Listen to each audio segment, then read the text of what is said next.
connecting to the real nerds is so easy. You can go to our website, realnerdspodcast.com. You can like us on Facebook. We have a Twitter account, @RealNerds. We also have Instagram.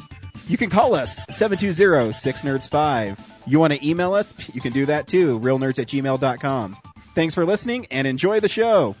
Coming to you from the X-Axis, it's John of All Trades with your host, John X. Welcome to this John of All Trades podcast promo. Each Wednesday, I bring you a brand new interview with someone fascinating and ask the question we all ask when we meet someone new.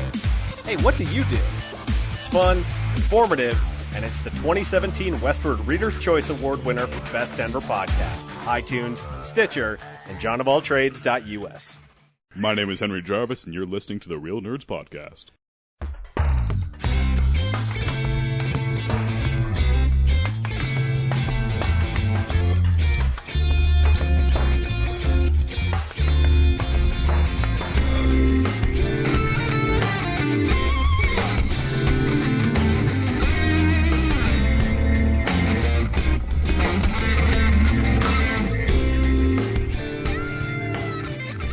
Welcome to the Real Nerds Podcast, unofficially the official podcast of Denver Comic Con 2018 and beyond. I am a host, James, and I am joined as sometimes by... Brad, another host.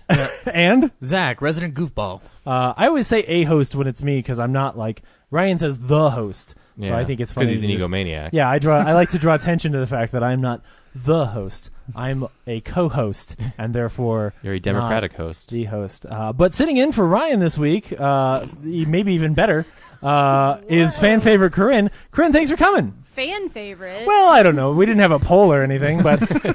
I want to see the results of that. You're the only one in the running, so you automatically win. Oh, thanks. But, what about the talking dog we had on that one time? Right. I have a feeling it's not going to be a good episode this week. What? Why? If you say because Ryan's not here, I'm going to shut this motherfucker down. No, it's because Zach's here. Oh, yeah! You are sitting in for Ryan. This is great. I don't like girl Ryan. So every episode this year has been terrible, is what you're saying? Zach, the most consistent person on the podcast. Oh, man. I'm going to get a new card that just says Zach Eastman, human punching bag. I feel like I've gotten my jab in for the night, so No, Ryan, it's okay. Keep going. I did right. Now I'm going to stop, great. though. He's so proud. I just repress it all into a tumor that sings, so... You also brought us all a whole bunch of cigarette candies, kind of like those Spider-Man ones we had. Yeah, except these are way better. Are they? There's only 2 people on them. Yeah, they're the DC ones, so they're Batman and Superman. I don't know. Just pretend they're from the DC animated universe. Well, that's fine. At least I'm 10 times better. I don't know. They're not bringing me to Flavor Country. This Superman looks like they put a little boy's head on a giant man's neck. I'm sorry. I think it's the angle. But it's true. Anyway. Yeah, they still taste like complete garbage, though. I don't know why. I've eaten boxes and boxes of these cigarette candies. It's the sweepings from the candy factory floor pressed into a big giant tube. I would believe it. They actually Along with some chalk. Yeah, but it's like from the double bubble floor because it tastes a little bit like bubble gum. Mm-hmm. You know, it's like what they do is they sweep up all the industrial shavings from the double bubble they collect on the ground, and then put them in a container. Yeah. And then dump them into a vat that liquefies them into candy sticks. They just press them in a soap press. You know, like those little. Yeah. Yeah. Sir, our double bubble stocks are down. Ah, shit. Get those candy cigarettes out there. Let's make up some profits. Start cutting up the linoleum floor and selling them as cigarettes. Those kids will love them. Those shits will eat anything. Anyway, this week, every week we go see a movie and we podcast our experience of the world. And this week we went and saw Murder on the Orient Express. Oh shit! 2017, as it will always be known. I saw Second Degree Homicide on the Darjeeling Limited. Did I fail? You did it wrong. Shit. With that joke. Oh. So yeah. Anyway, I would just like to go ahead and say that one of my favorite episodes of Doctor Who is Mummy on the Orient Express. So if I accidentally say mummy instead of murder, I apologize in advance. That's awesome. Tell everyone the story of Mummy on the Orient Express. I don't know. Clara and the Doctor make goo-goo eyes at each other. That's pretty much all that happens. Is there a mummy on the train? Oh, yeah. In space. It's in space. Is there a mummy on the train? Well, yeah. It's but clearly... it makes goo-goo eyes at those two guys who are making goo-goo eyes at each other. Wait, if it's in space... It attacks people, they die within 60 seconds of seeing it. It's actually a really good episode, so if you've never seen an episode of Doctor Who, I recommend it. If it's in space, where's the Orient? The Far East of space? I don't know. Whatever, that's just what it's called, okay? Space Asia, duh. It's called Spasia. Thank you. Space Asia. Oh, my goodness. That's when Cool. Asia does a concert in space. Yeah. Corinne, how's it going? You been Doing good the heat lately? of the moment. Been good, yeah. Things are fine? Yeah? Yep. Missed my Thor Ragnarok episode, so haven't seen it yet because I didn't know whether I should or not. Yeah. Oh, yeah. That is I our know, that is our sorry. bad. You should. Yeah. Yeah. For anybody who's listening and hears this first, maybe because the Thor episode's not out, we're having, oh my God, Seagate ruined all of our data for 6 years issues. So if when that episode comes out, just be thankful and maybe don't yell at us. I'm sorry, but Brad is doing his best, and it's not his fault. I've done everything I can to way help. too much time trying to figure it out. Oh yeah, no, it's a pain in the butt. Yeah. Like when literally all of your backup files like just shit a brick one day. You're like, oh. I was relieved because one time I formatted the hard drive with all the Jean-Claude Van Damme's damn van files on it. Yeah. And this software I found just completely like one click brought it all back. Cool. I was hoping that would work this time, and it's not. So. Huh. Yeah, but this isn't a formatting issue. This is just Right. straight up like. This is just like I hate you. Yep. It's turned into like a horrible little Nazi. So anyway, like you're one folder That away from getting your sucks. files, but I'm still you not going can- to understand the file. that's the problem. When you architecture. open it, you can see it. Like you know it's there. Like it's mocking you. Yep. It's just evil. This sounds like a but- George Lucas excuse where like, oh, all the original Oh, Star no. Wars are I put them on a hard destroyed. drive in my basement where I watch my good movies. Yeah. Probably the worst part is feeling like it would have been so easy to just take both those folders and back them up somewhere else. Yeah. Well, once you get And it we wouldn't have fixed, this problem. we will take those folders and we'll back them up on one of my hard drives, and Yep. or we'll like mail them to Timbuktu, and just to make sure that nothing can ever happen to it, and Coming next year, Real Nerds Pod Show Season 1, the special edition. right. Completely reshot and re-edited. Corinne, since Ryan's not here, I can ask you a question I've always had. How much does he pay you to keep his conspiracy charges out of the newspaper? What? Sorry. We're trying to implicate him in a murder. Actually, Ryan and his colleagues have been in the newspaper a lot because we started a police blotter section a couple weeks ago. Oh, cool. So we get to do it's not just Idaho Springs, although there's plenty of weird stuff going on there, but so many weird things. There shouldn't be. There really shouldn't be. There is, and there really kind of should be. Because, so many weirdos go through that town. Oh, passer-throughs. Yeah, and just the people there are weird, so. It's like Twin Peaks, but actually interesting. Mm-hmm. Okay. So, anytime there's a chase or a theft or an assault or something, we put it in the newspaper. Sometimes it's in Idaho Springs, sometimes it's just out in Clear Creek County. I keep waiting for the day when the Come and Go burns down and somebody reveals oh, it's been a drug front for 15 years. Just because everything illegal in my mind happens at the Come and Go. The Come and Go is just the windows are just pictures of a convenience store, and inside is actually a meth lab. Yeah. I guess I think I've stopped at the Come and Go. It's like the only landmark in the whole town. There's when we were driving There's a up whole to downtown section. well, Yeah, but downtown is a very loose but term then here. you gotta get you gotta get off the highway to find it.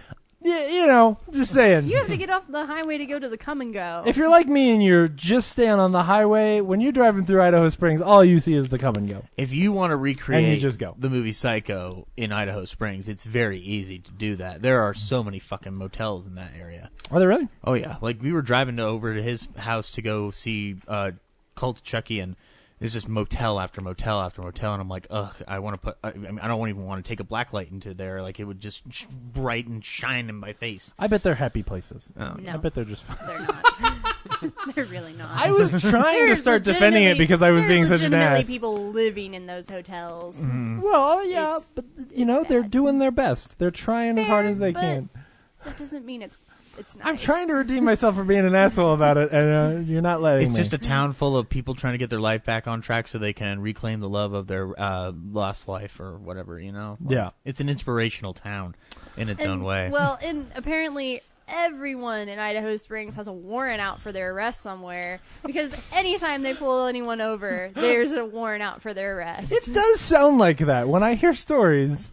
Oh, cool. Anyway, sorry, I don't want to spend the whole time talking about Idaho Springs. Yeah, it's the movie podcast. Yeah. Talk about the movie we saw this week, which was Sure. We saw Murder on the Orient Express. And then Corinne says, if I say Mummy on the Orient Express, it's because of this. Where have you been? I'm This so is worried how- about our data, Brad, man. this is how we got he's like, I'm still thinking about that hard drive. Yep. Yeah, so later we're going to talk about all kinds of things. We'll talk about movie news and what we've been watching and what's coming out on Blu-ray this week. And then at the end, we're going to review Murder on the Orient Express 2017. And we will talk about it, tell you whether or not you should see it. Then we'll play the trailer, and then we'll inevitably spoil the hell out of it because it is a mystery. And, quick question just before we get to it. How many people here knew the story of Murder on the Orient Express before we got there? Awesome. 50-50. Oh, sorry. For those of you with only ears, Zach and I have obviously known the story, and then Corinne and Brad I did knew not. the basic premise, and I knew Murder on a Train. I knew how it ended. Like, Oh. I knew who was behind it. Oh, Because okay, somebody cool. spoiled it for me. Okay, all right. So, but I didn't know, like, the reasoning and the motive and all that. Sure. So we're covering all the bases here of Brad, who knew nothing, Well, Zach and I, who knew the story. And Before then, we get to the end, I would like to point out that I had 2 strong guesses for the ending. Oh, we'll and get one there. of them was true. Okay. So- Interesting. All right. It was Arthur Lee Allen the entire time. So anyway, we will get to that eventually. But first, we will go around town with Bradley.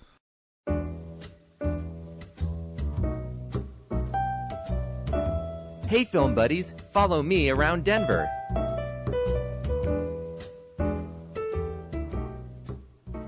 Now that there's no drive-in. This is the stuff, part where I'm Ryan completely- sings a song. Don't make me pull a shitty Simon Cowell impression to tell you to stop. Okay. I thought that was pretty good. I thought you liked that Ryan wasn't here. Why do you keep bringing it up that he isn't? Yeah, I don't know they're how to trying host make this him show be without here. him, man. I've done this for for 6 you. years. I only know how to do it with Ryan. That's what she Clearly, said. he's Brad, what's going on? Yeah, like I said, not much. Now that the drive-ins closed for the season, so I'm kind of lost on. I think it's Akira this week. Yeah, let's go with Akira. When is Well, they show that every month. I wasn't listening. Was Pan's Labyrinth last week? No, it was That's a good Lost movie. Boys. Oh yeah. Well, Pan's Labyrinth is Yeah, up on this the week, yeah. Esquire marquee right now. because I think they're doing. Oh, is it not midnight showings? It's just like It's Yeah, like showing their showings. 7:00 series. Oh, okay, which they cool. do, but like it's so infrequent. Like Yeah, and sometimes they do like they'll do classic ones. They've shown like classic films like Casablanca and stuff like They've that. they've shown some Marx Brothers films there, and I wanted Isn't to it go. the 75th terribly. anniversary this year? It is. You know how I know that? Because I saw a segment on it on CBS Sunday morning. I'm like, I've been 'Cause I watching can do that for math. years. A friend of mine posted a thing. It's playing at like a Regal or an AMC. Yeah, I saw a little thing before my movie today. The encore's on the 17th, so I'm gonna go. Yeah, it's gonna be awesome. I Cool. just watched that again. I love that. It is so good. It's the second best film ever made, or the third best film ever made, because Zodiac and Jackie Brown. no. Anyway, And yeah, I guess the Emerging Filmmakers Project is on Thursday. But I'll be at Justice League, so So fuck. not even I'll be there. why don't you want to support local filmmaking? Batman. I support local filmmaking like 10 other months out of the year. Yeah, that's true. Oh yeah, you're right. It is Pan's Labyrinth this week. Sorry, Akira is the week after. Okay. Well, look at that. Your Nope, name's Bradley. That's wrong too. What? Your name's Bradley? Yeah. Oh. I thought it was just Brad. Oh, they're the same name to me. Okay. We call him Rad. No, it's weird. Like, it's always been the same name to me, but like 90% of the people who know my name, like find out my name, or like think they're completely different. Really? Yeah. That's like, isn't it like a? Never mind. Yeah. Okay. Common name. To keep everything straight, next weekend is Pan's Labyrinth. The Okay. weekend after that's The Room and Rocky Horror. And then the weekend after that, December 1st and 2nd is Akira. So, Oh, okay, cool. Yeah. Very cool. yeah. And they're Sweet. playing American Tail in January, so I'm probably going to see that one. Yeah. We'll have to go there. So we'll have to go somewhere out there though to go see it, right? Saw it coming a mile away. Terrible. We'll watch it under a pale moonlight. Oh man, just. And that's what's going on around town. Just why? Okay. Here's the segment where James slowly Googles the schedule for the Alamo. Hello. Hi, I'm Kevin Smith. Hi, I'm Leonard Maltin. Hi, I'm Mark Hamill. Hi, I'm Elijah Wood. This is Seth Rogen. I'm Christopher Mintz-Plasse. I'm Martin Starr. Welcome to the Alamo Draft Time. It all depends on his internet connection. I want Howard Cosell to do commentary on you searching Google. What technique? I want Morgan Freeman to voice it over. I was going to do a Morgan and Freeman impression, then I was like, nope. James Hott was my friend. James Hott scrolled through a pile of shit. On Tuesday. Why does it sound like Cleveland from Probably Family Guy? because they're both black, and that's what black people sound like. That's racist. Wait, quick, we gotta move on. The Best of Bowie, before it gets worse. Best of Bowie on Tuesday at the Sloan's Lake location is The Man Who Fell from Earth. And on the same day, there's a free victory screening of Creature from the Black I assume, Goon. And it's going to be in 3D. Is it really? Yeah, it is. They restored a print. It's the color 3D. Like the real, like the red-green color 3D. I think I think it's actually real D3D. Oh. So that it actually... Like they converted it to... Okay, cool. Sorry, what? The Creature from the Black Lagoon. Oh. Because it was originally released in 3D. I saw Goon, so I was like, that hockey movie? No. Actually, when you get that Steelbook limited edition at Best Buy, it's in 3D as well. So cool. That's pretty neat. Vinyl Me Please Mass Education Party is going to be on Friday the 17th at the Sloan's Lake location, as well as something called XX. I don't remember what that is. I feel like I've seen a trailer for that. That might be the woman's horror anthology. Yes, it's the one where the lips are a skull. So if you've seen the poster where lips are a skull and you thought, I want to see that movie, that's going to be there on Friday. And then on Saturday the 18th, Hellboy 2, The Golden Army, as part of their Guillermo del Toro celebration. I freaking love that movie. All of that, of course, again, is at the Sloan's Lake location. That movie made me too big a Barry Manilow fan. You have no idea. Tragedy Girls is showing this week at the Littleton location. I don't think that's just showing. That's not really special. It's one of their It's just the first thing I saw. The Feast this week at the Littleton location is on Tuesday the 14th, and it's Casino. That movie's okay. And also Hellboy 2, The Golden Army is going to be there on Wednesday the 15th. And what else am I missing? Mile High Movie Roast is Red Dawn on Friday the 17th. So if you want to see Red Dawn, I hope... you can honor Harry Dean Stanton that way. I would have more fun if it was the new one. Avenge me! And then Suspiria is showing on Saturday the 18th. That just got a new restoration Blu-ray release. It did. Yep. And since we won't have time for it either, at the Littleton location on the 19th, Crimson Peak is... the next one in their thingy. Haven't seen that yet. So, cool. Oh, man. On the 21st, they're showing Terminator 2 Judgment Day in 3D. It's pretty good. That's a good movie. Cool. Yeah, that's everything at the Alamo Draft House. There we go. So, Brad, what do you want to do next? Let's see what's coming out on Blu-ray. Okay. Perfect.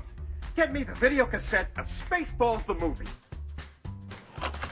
Have you seen this? But there's been a new breakthrough in home video market. Instant cassettes. They're out in stores before the movie is finished. Okay, this one, you have to check this out sometime. I can't even... Just promise me you'll rent it. Sir. What? Are either one of these any good? I don't watch movies. Not much too early. Prepare to fast forward. Preparing to fast forward. Fast forward. Fast forwarding, sir. Well, this is the last time I rent here. You'll be missed. Screw you! No. Go past this. Past this part. In fact, never play this again. Atomic Blonde is out on 4K this week, as well as I think there's two different Steelbooks. There's a Best Buy one, and then I think I saw a different one as well. Does the Steelbook one look cool? Yeah, I mean, it looks cool the way that art for Atomic Blonde looks cool. Okay. Here, let me look at... Is this an actual Steelbook, or is this a... Yeah, I think there's... Oh, no, they're the same. There's just two entries on Blu-ray.com, so that's all.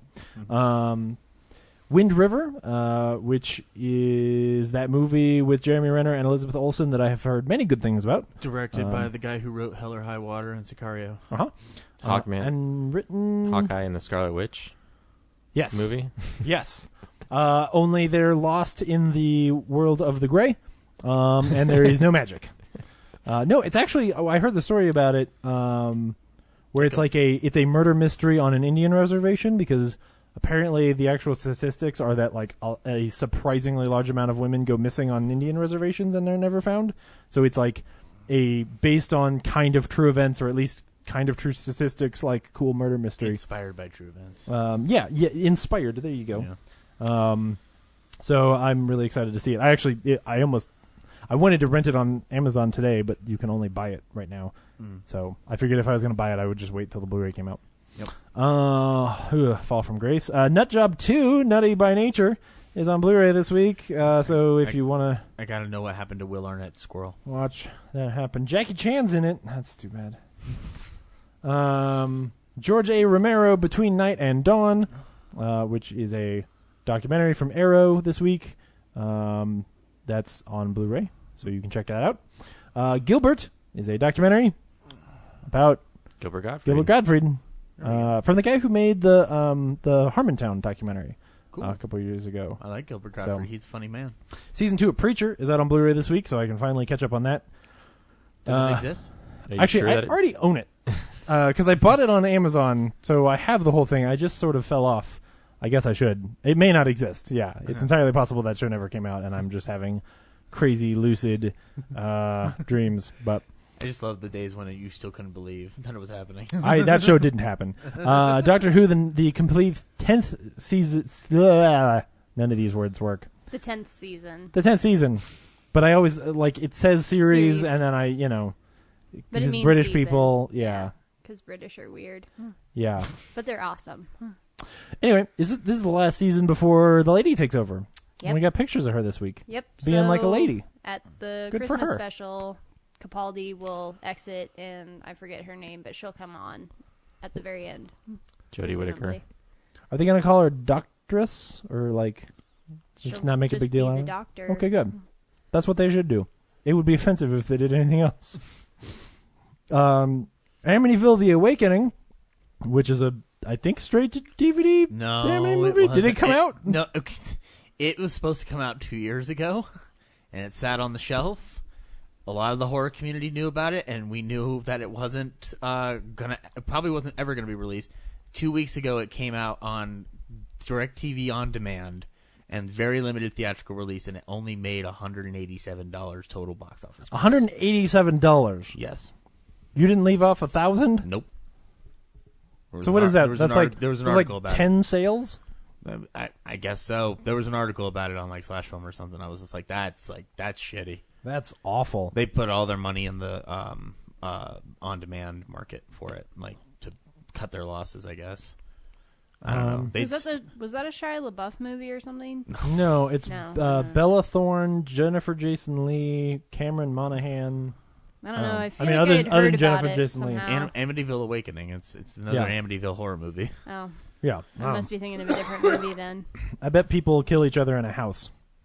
The Incredible Shrinking Woman is out from Shout Select this week. That's a fun film. I have no idea what this is. What is this movie? It's Lily Tomlin, and it's just a barrel of fun. So watch it. Does she shrink down and then ride on a small monkey on a skateboard? I could tell you, but you could easily purchase the Blu-ray and watch it. Yeah, but that doesn't convince me to buy it. It's a goofy little sci-fi flick. It's fun. Oh, okay. Yeah. All right, cool. Well, it's I bet the Blu-ray release is really good. Best Buy's got the Psycho Complete 4 movie collection out this week, but this is basically just the movies, right? None of this is the good stuff. It's Universal exercising their rights to screw it up. But I like it because the packaging looks neat. Yeah, it looks pretty cool. I wish they could have done like what they did with the Halloween series, where the Shout Factory or the Scream Factory releases of 2, 3, and 4 could be packaged in with what Universal did with Psycho 1, because they do fine with Psycho 1. There's plenty of special features on it. Yeah. But no, it's all special features related to Psycho, and then 2, 3, and 4 are bare bones theatrical trailer. Cool. So Cool. Not worth $50 in my opinion, but whatever. There is a steelbook edition of Hellraiser out this week from Arrow. It has exactly the art you would expect for a Hellraiser steelbook. Is it a puzzle box? No, it's just like a profile of his face, and he's got pins in his face. Oh. Because he's a pin face. Oh. Pincushion man. Oh, wait, no. Pinhead, Yeah. sorry. A nail guy. The Paul Naschy collection, too? I don't know who Paul Naschy is. Who's Paul Naschy? But it's from Shout Factory. It's got a werewolf man and then a zombie lady. I should probably know who Paul Naschy is. No clue. No idea who he is. Okay. Hunchback of the Morgue, Devils Possessed, The Werewolf and the Yeti, Exorcism, A Dragonfly for Each Court. I'm not having a seizure. These are all movies that are in the collection. Those all sound fun. Yeah, I really want to see Hunchback of the Morgue. Sounds like some kind of weird Halloween Mad Libs. Yeah, exactly. Yeah, so you can check that out from Scream Factory this week as well, or Shout Factory. And then also from them is the best title of the week, Attack of the Puppet People, which, surprisingly enough, is a movie where really, I think little tiny people fight like a ferret or something. Like little itty bitty people like pick up a table knife and try to stab a ferret with it. Based on the cover, I'm just go. Everybody who is not driving a car right now, go look up Attack of the Puppet People. They prefer to be called Muppets. No. These are puppets. It also says something about doll dwarfs versus the crushing giant beasts. I don't know, but yeah, the cover is just amazing. And then last but not least is the highly controversial unauthorized prequel to 8 Below with Paul Walker, 6 Below, Miracle on the Mountain, starring Josh Hartnett. I don't actually think it's in any way related to the Paul Walker movie. It's not. But it's called 6 Below, which is just not quite as cold as the Paul Walker movie. Okay. That's all on Blu-ray this week, so you can check that out. Or not. Brad, what's next? I guess we should do what we've been watching. Good job. So, yeah, this is the stuff we've been watching. I would have said real news. Corinne, what have you been watching? A lot. Oh my gosh. With the time change, I feel like I've had so much more free time because it gets dark sooner. And so then it's like no time for a walk because it's really cold outside. Yeah, fuck walking. Walking's for losers. Yeah, I got time for walking. So I watched this show on Netflix called Alias Grace. Did any of you guys watch it? I only heard the name. I haven't. There's so much content on Amazon that really strongly on Netflix. Like it's been on like the top of my little, like when you Yeah. log in and it's like at the top, the little promo banner thing. Yeah, it kept popping up, and it kind of looked interesting, so I figured I might as well. And it was only 6 episodes, and each episode was like 50 minutes long. So, I mean, I watched it all in an evening last Sunday. It's based on true events. It's a lady in like Victorian era Canada, and she gets actual Victorian era, Ryan, not like 1930s. Because remember, he has a problem with that. He does. Yeah. But she gets convicted of murdering her employer and his mistress / house. What do you call him? Maid? Not a maid, but a governess. No, not a governess. Whoever's in charge of the household. Babysitter? Oh, no, not a housewife. I don't know why I keep thinking Midwife? a housewife. No, not a midwife. But she's essentially valet. No, that's a guy.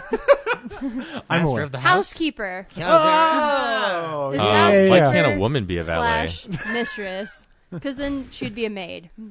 Yeah. But anyway, so she and another employee of the house conspired to murder the housekeeper, who was also the boss's mistress, and then the boss. And he hangs for it, and she gets the death penalty, but then like they give her some kind of a pardon or something, but she gets life in prison. And so it's this doctor comes in to analyze her, like a therapist, psychiatrist or something, and he interviews her, and they go through her life and kind of see all the things that led her to be the person that she is and led her to commit this murder, because she doesn't remember it happening. Like, she just kind of blanked out, and she doesn't remember actually whether she killed them or not. That she just remembers, like, waking up and it was like, oh, they were, miles away and they were on the road to run off somewhere. And so it kind of explores her past and her psychology and what led her to presumably being a murderess. So... Is it real? Did I miss the part where it's like a real story? Like, this is a real woman. It was a real woman. Oh, okay. I was just assuming the whole time that this was like a... Oh, and then as you kept going, I was like, "This sounds like sounds way creepier and worse." Oh, okay. Although, I'm sure they took artistic license with some of the details that occur in the show. At the end, you kind of figure out why she did the things she did or didn't do the things she didn't do. I don't want to spoil it, but it's really, really good. I will say though that literally every guy in the show is a dick to her. Yeah. Well, it was the Victorian era. Right. Like, everyone is, like, trying to make the moves on her, and she isn't feeling it. And like, well, it was made in Hollywood. Whackity, schmackity, do. Sorry. No, and I mean, with all the stuff that had been coming out, I was like, apparently men are, like, just horrible people. Oh, we're real shitbags. Oh, yeah, we should be calling all our new history books for children, Men Were Assholes and Still Are. And still are is in parentheses. Watch out for dudes. In a Victorian world where men are assholes, she gets her revenge. It's so true. There is no good guy in the whole course of the thing. Kill basically. Dude, Volume 1 through forever. Yeah. Okay, so I recommend it if you guys have any free time and you're interested in watching a sort of murder mystery kind of thing. Oh, he's down for those? It is kind of dark, but I think they did a really, really good job. How long is it? Like 8 episodes, 10 episodes? 6 episodes, and each one's about 45, 50 minutes. So, like I said, I watched it all in one evening. Cool. Because I have no life. I want to add, because it's, with regular television, you kind of always just assume there's going to be like, oh, well, if you make a show, it's going to run until you run it into the ground. But with Netflix, like, they kind of make these shows and then you don't know whether or not it's just a one season, like, here's a thing. It's a one season thing, I think. Okay. Because it's based on a book by Margaret Atwood, I think. Okay. I think it's also called Alias Grace. Okay.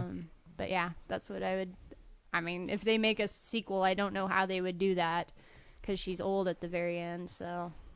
Cool. Oh, and so the guy who plays the doctor who comes to interview her was the guy who plays the asshole recruit in Kingsman. You know, the one with the mechanical arm? Yeah. I didn't recognize him. I mean, I saw his face and I was like, I know him from somewhere. He looks like uglier Neville Longbottom. He kind of does, yeah. Or like skinnier Neville Longbottom. I don't know. It was he's just pretty fit now, but anyway, I get what you're saying. He's clean shaven, and short hair, and Victorian era clothing. So I was like, I know I've seen him somewhere, and then I looked it up, and I was like, oh my gosh, he was in Kingsman. He looks completely different. Huh? Wouldn't have thought of it, but yeah. Cool. So Alias Grace on Netflix. I have a bone to pick with you guys. I think. Whoa. Because I am a huge fan of The Blacklist. And I heard you guys talking a few weeks ago, and I disagree with you on some points. Just gonna let you three handle this one. Well, so I've sort of stopped watching it, so I think it's all on Brett at this point. Okay, yeah. Well, what's your point? Brett's like, I don't give a shit what you think. I didn't care for the third season, and I still stuck around and watched the fourth season. Okay. Well, I mean, they're airing the 5th season now, so I mean, I'm watching it as it airs. And you're still really enjoying it. I really like the. I did not like season 4 at all. Oh God. Okay. Oh well, it had its moments, but on the whole, I was really mad. Season 5 so far has been really good. I think they've kind of started afresh. They've gotten back to that kind of that energy and that humor that I think that they had in season 1, and they've started to do a little bit more with like the side characters. that they're kind of getting their own side stories instead of just Red doing whatever Red does. But you guys said how you think Red is her dad. He's not her dad. Spoiler, thanks. No. Like, in the show, she's convinced right now, in season 5, she's convinced that Red is her dad. She calls him dad. Like, it's super creepy, but he's not her dad. Well, yeah, because the stuff that happened in season 4. But, so I watched like a season and a half or something like that, and then kind of fell off partially because of maybe Brad's coolness to the show, but also just I liked the show. I thought it was pretty cool, though the thing that frustrated me the most is that specific question, because I was just like, this is stupid. Why can she not just make her an interesting character and like leave her like weird back and forth husband, and like whether or not her dad is a dad, whose dad is who, like all of that shit to me is just it's like really bad trying to redo Alias, whereas I agree with that. I would just rather she be cool and then have it be like, I'm Red and I'm a crazy man. Like, have it just be House but with spies. I don't need House to be everyone's dad. Like, no, they just make it a cool show. But yeah, that's actually fairly accurate. I think the conversation is actually this conversation is the reason I stopped watching Blacklist. And that's a fair point. I agree with you. As Brad would talk about, like, oh yeah, that whole back and forth of like, is he your dad? Isn't she your dad? Like, who is her dad, and is her husband her dad? All of that stuff. Like, he was like, yeah, that keeps going. And I was like, well, shit. I'm fine with it as long as it amounts to something really worthwhile, because it's not a 5-6 seasons like plot point that should be stretched out. No, it really shouldn't. Yeah, I mean, they awful. addressed it in the 10th episode because she asked him, "Are you my dad?" and he said no. Yeah. And then a lot of people didn't believe that for some reason, and so then they kept dragging out this plot point because they wanted to keep as many viewers as possible. Yeah, but they're gonna get together. What? That's the end game. I love Corinne making a declarative statement and then taking a bite out of the candy cigarette. That's my it's pretty favorite good thing right now. Everybody She's done at it home twice. I you know what, guys? I'm just gonna say this: James Spader is gonna fuck that girl. Crunch. Yeah, it is way more impressive in person, unfortunately. I only watched the first episode of The Blacklist and shut it off because it wasn't about a communist witch hunt. So. What? It wasn't That's about an old the Hollywood best joke. It wasn't about the best script Take of my next wife, year, please. Yeah, no, My dad I loves it, though. love the show. I'm pretty sure like that's the end game is that they're gonna get together. And then you know what'll happen? She'll find out he's her dad. No, he's not her dad. She should just take him How on. do you know? Like this, So the this Blacklist show's is like old gone boy? so many different directions, and then like it's not her. Dude, have you ever seen a father interact with his daughter the way he interacts with her? I don't want to answer that question. The guy is freaking in love with her. In season 5? Because I haven't seen that in the other 4 seasons. No, in all of the seasons. He's No. like so besotted. Oh my, like when does your dad get down on his knee and hand you a gun? What? Clearly he wants to bang her. When does he sexily narrate a tango while you guys are talking about like... He's a worldly guy. No, he's not a... Well, okay, he is, but that doesn't make any difference. Does he grab her ass? No. Hey, no. that is not what it means. Her. Does he walk into her respects room like... No. Okay. But just, like, Brad, no. if we've learned He anything, may also grabbing be a woman's the ass grandfather of her child. No, he's not the grandfather of her child. Brad, if we've learned anything, grabbing a woman's ass is not how you demonstrate that you're attracted to her. Just saying. I know that. I just don't know if the character Red knows that. Sure. Trying to figure out like where are you getting this from? She needs to just I have take not him. seen any. He's always been like a fatherly figure throughout the whole show, as far as I can tell. She needs to just take him on Maury and find out. Nah, Just get it done. You guys, I don't know As if fair, you want 'cause I to keep can't watch watching. season 5 Keep yet. watching because I'll come back and I'll fight you on Well, I'll this. see season you're 5 when it's enjoying on it. Netflix. You're enjoying the anticipation to their banging. Yeah. All right. I mean, think of the kind of characters James Spader plays. Does he play the fatherly figure a lot of the times? No, he's like the romantic lead. It's like Yeah, but he's like Sam and 60 Diane. now, so His characters are always like she's she's like sex half his appeal age. and- how did like she's hated him for like 3 seasons now? Like how does that like gets turned on its head. I don't know. That's what we got to find out. Pride and Prejudice, Brad. You know what? I bet they're Pride setting. and Prejudice. I bet Yes. it's a covert operation. They're setting you up as the audience to like think that they are romantically involved, and you're gonna find out it was a sting operation, and it was just for appearances, and I'd be down they for still that. hate each other. What's going on with Tom? Because in the end of the fourth season, he's like back to being a Oh, he better be killed off this next episode. good. What's going to happen Hate him. is Hate him so much. they're going to sleep together, but then where they're going to reveal that Red only did it to prove to her that her husband is a spy. Again. You might want to catch up on the next couple of seasons. No, I might. I'm just saying. I got a lot of Star Trek Discovery to There are watch. plenty of parallels. No, you don't. Mean, The first season's very short, apparently. The season finale is this week. No, but it comes back in the spring now, right? This is the first half. Yes. Okay. There's a hiatus. Yeah. So. I'm just. I write sometimes little blurbs about what's on each week's Real Nerds episode, and I now know I'm going to positively say we have one of the most uncomfortable conversations about daddy-daughter relationships ever. Yeah, that was weird. It got weird. Yeah, it got weird. Corinne, anything else? Y'all are guilty. I just sat here. I'm just going to throw my on my hands cigarette stick and admit that show is great. It's the best show on television. Thanks, Corinne. You're absolutely right. no, it's definitely not the best show on television, and all the people who think that need to not. Of course not. It's young Sheldon. Anyway. Oh God. What else? This fall on CBS All Access. Went through a bunch of dumb rom-coms on my Netflix queue, but they're really stupid, so don't watch them. Like game. Raising Helen? Oh, no. Gambit with Colin Firth and Alan Rickman, of all people, and Cameron Diaz, and it's not very good. 10 of 10 would not recommend. It's really dumb. Practical Magic, Someone Like You. I'm telling you, they were really all stupid. Over the place. Okay. You watching Practical Magic is your own decision, man. I also watched Disney's Hercules, which is Hercules. Did he put the Glad in Gladiator? He did. Yes, good. Hercules. Awesome.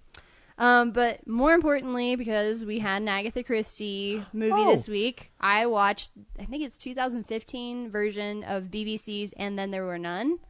Yes. So good, you guys. You have to watch it. If you haven't seen it, it's like a 3-part miniseries, 3 hours long. Really, really well done. Excellent cast, excellent production. I just got creepy vibes the whole time, but in a good way, because that whole. Do you guys know the premise of And Then There Were None? Is that the one with the nuns? It's 10 Little Indians. Well, no. I've seen a lot of different Agatha Christie's, so they all run together in my head. It's got several titles, but the one that might be known as 10 Little Indians, which is or not 10 even little. Yeah, we don't need to say it. Yeah, right. We know she was a xenophobic and a racist. It was in the 1930s, 40s, so I don't know. Anyway. I kind of grade old-timey people on a curve in that respect. Agreed. She was doing her best. Anyway, so 10 random people are all invited out to an island for a dinner party. They're all there under different pretenses or different. They all come out different ways. Some people think that they're gonna get a job. Other people think they're gonna be interviewed. Some people are there for a house party. And then there's a recording that plays, and it accuses each one of them of killing a person. And for whatever reason, they got away with killing this person, but they're now being held accountable, and they're trapped on this island, and one by one they get killed off in ways that are similar to how the little soldiers or Indians get killed off in the poem. So it's really haunting. Bern Gorman's in it. Toby Stevens is in it. Charles Dance. It's got a fan. Oh, Sam Neill is in it. I kind of forgot he was in it because he gets killed off kind of early. Spoilers. Oh. But I would absolutely recommend you guys watch it, and everybody listening watch it because it's really, really good. Where did you see it? On the internet. It was on Netflix. Nope. Yeah. Okay. So it's one dark web. It'll take a little. Oh no. I think it's available on Amazon for $2.99 or something. Oh, yeah, that's fine. I'll do that. Cool. I know. Uh-oh. There's that internet piracy. Yes. Movies have been warning me about. There's conspiracy happening in Idaho Springs. Okay, Corinne cool. Takes it seriously, though. She wears an actual pirate hat while she's watching it. I always enjoy a new Agatha Christie, so that's cool. I would check that out. Mm-hmm. It's a BBC production. It is. Sweet. Yeah, I think it's one of the best miniseries they've ever done, and I've watched a lot of BBC miniseries. Cool. Very cool. Mm-hmm. That's great. Awesome. Sweet. Anything else? Nope, that's it. Great. That was a good. That was really good. That was a good job. Mm-hmm. You did well. Zach, what have you been watching? I watched a couple things. Like Corinne, I saw a movie about a horrific party. It's House on Haunted Hill, guys. I got a bit of a William Castle kick in me, so I watched the original House on Haunted Hill with Vincent Price. That movie's hella fun because it's just about watching Vincent Price be Vincent Price, and then guy who looks like the Lucky Charms leprechaun has a floating head that introduces the movie. Basically, I mean, if you don't know House on Haunted Hill, it's the story of these strangers, 5 strangers, get invited to a party being held by an eccentric billionaire and his wife. And it's like sounds like The Great Gatsby. Continue. Right. They're each offered. And he's desperately in love with the. In the original, they're offered $10,000 if they survive the night in the haunted house, and then if they don't, then it'll be provided to their next of kin. And then it turns into a kind of a like, is there really a ghost in the house, or is it just the millionaire playing tricks on people and whatnot? And it's a fun movie. It's basically The Ghost in Mr. Chicken. But before. Okay. And also with Vincent Price. It's a great movie. I like Ghost in Mr. Chicken too. I love Vincent Price. Yeah, so it's tough. Like, you know, we can just say that they're both equally awesome.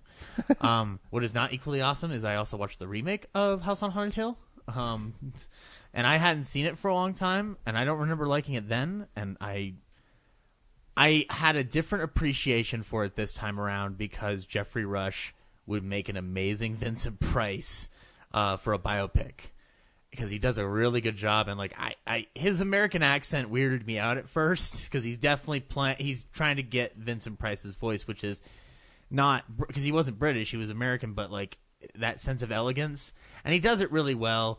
But Famke Jansson's in the film, Phoenix, for all the comic book fans out there, and she's just a bitch like, the entire time.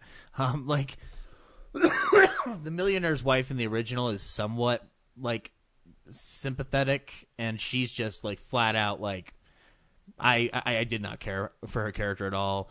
And then everybody other than Ali Larter and I can't remember, I think it's Ty Diggs, are just disposable. And Chris Kattan's in the movie. Corky Romano himself is in the movie, and he plays Pritchard, Pritchard's the guy in the original that looks like the Lucky Charms leprechaun.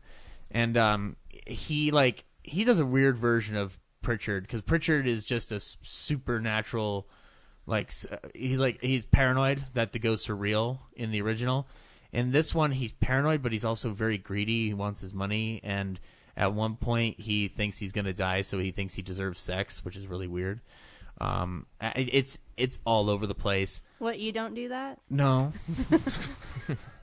I'm going to die. Please blow me.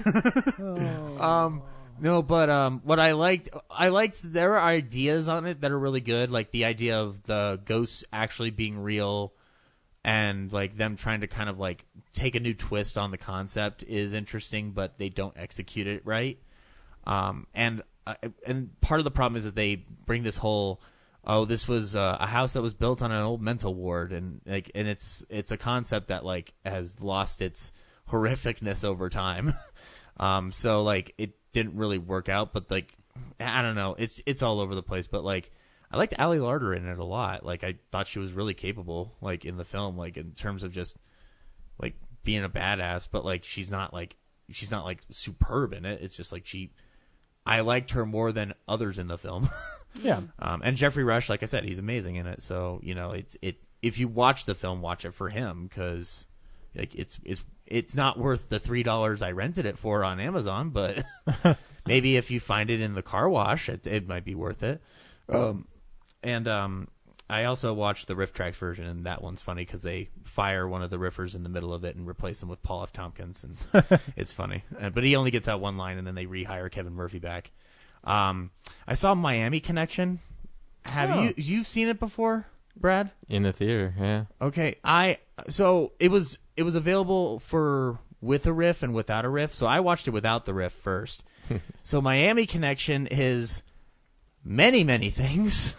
It's a rock band movie. It's a martial arts movie, and it's a drug lord movie. Set in Orlando. He's set in Orlando, yeah.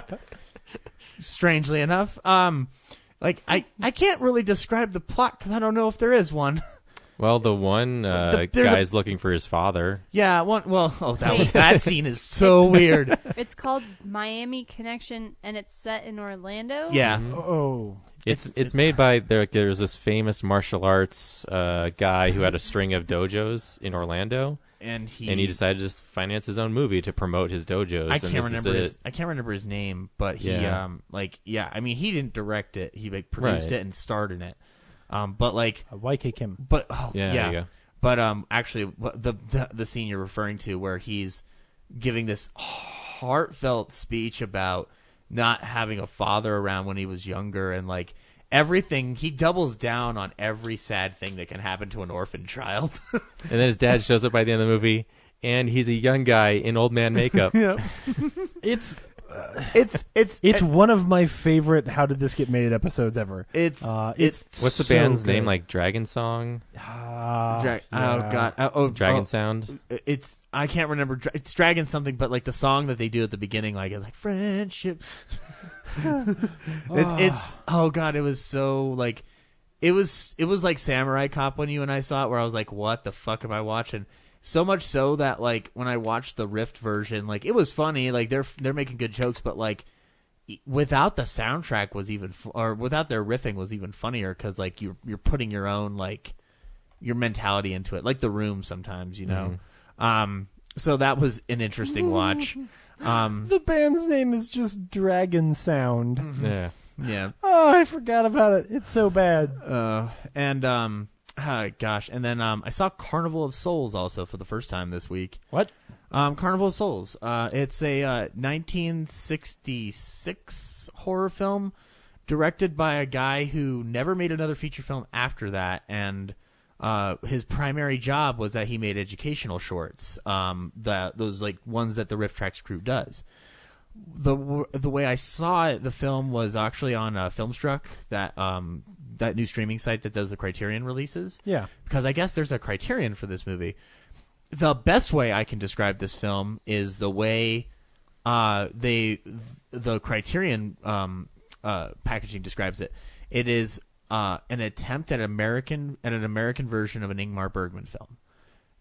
But it's not that, because it's pretty dumb. It's mainly about a creeped out woman who might or might not have died in a car crash, walking through life, trying to get a job as an organ player at a church, and trying to avoid the sexual advances of this horribly sweaty palooka from frickin' 1930s lumberyard or whatever.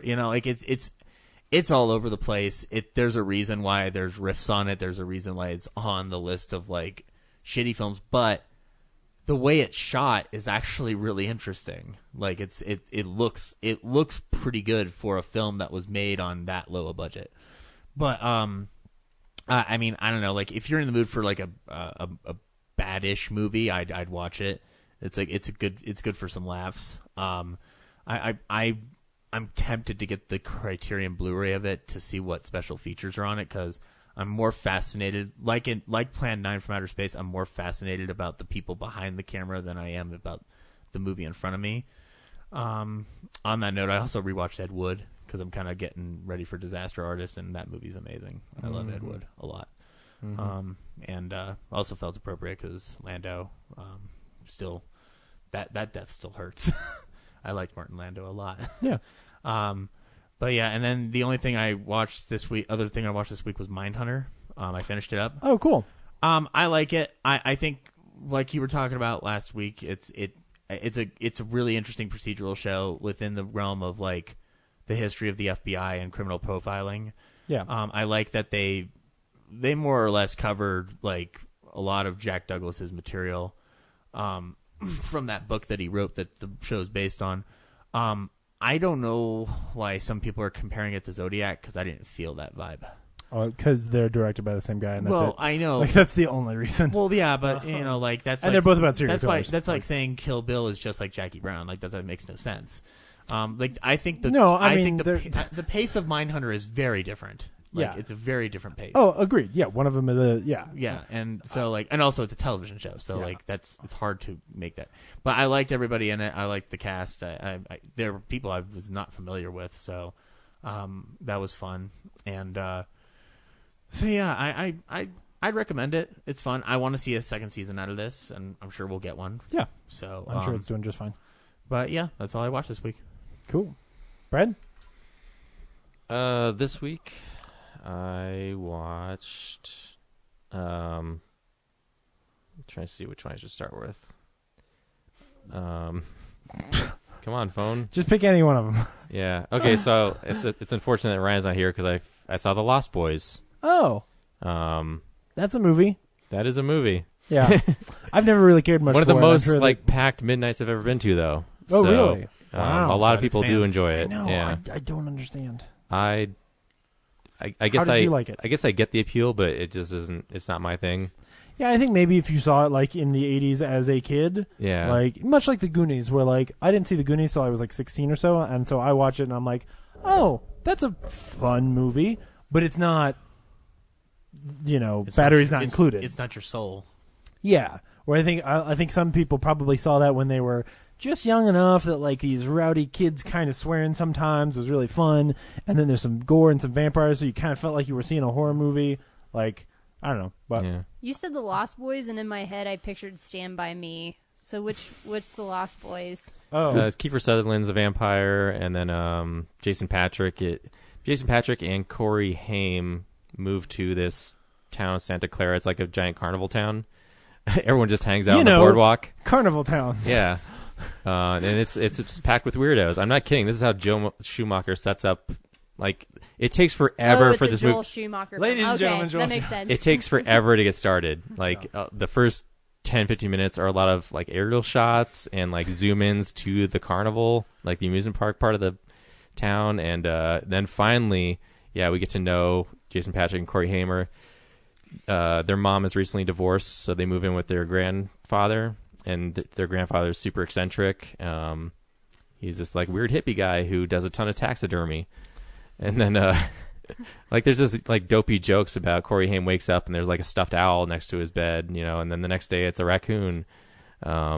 Anyway, so they move to this town. Jason Patrick goes to they go to the carnival, and there's like a night concert with like sweaty muscular saxophone guy. The crowd just had tons of fun with that one. But anyway, he sees Jamie Gertz in the crowd, and he's like immediately attracted to her and starts following her. Because that goes well. Yeah, and then she's dating Kiefer Sutherland, who's the lead vampire, but he doesn't know that yet.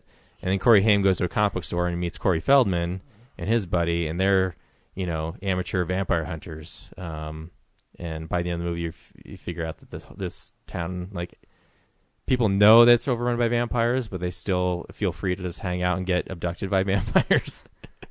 Because, anyway, so then it's just Jason Patrick versus Kiefer Sutherland, and Jason Patrick drinks Kiefer Sutherland's blood before he knows he's a vampire, becomes a vampire himself, and then, doesn't want to kill people like they do, so he tries to get Jamie Gertz away with that random kid. I think, is it her little brother, or I don't remember. I couldn't figure that out, or is it just some random kid? I haven't seen it in about 12 or 15 years. Something yeah. Like that. He's a vampire who doesn't want to kill and falls in love with a girl.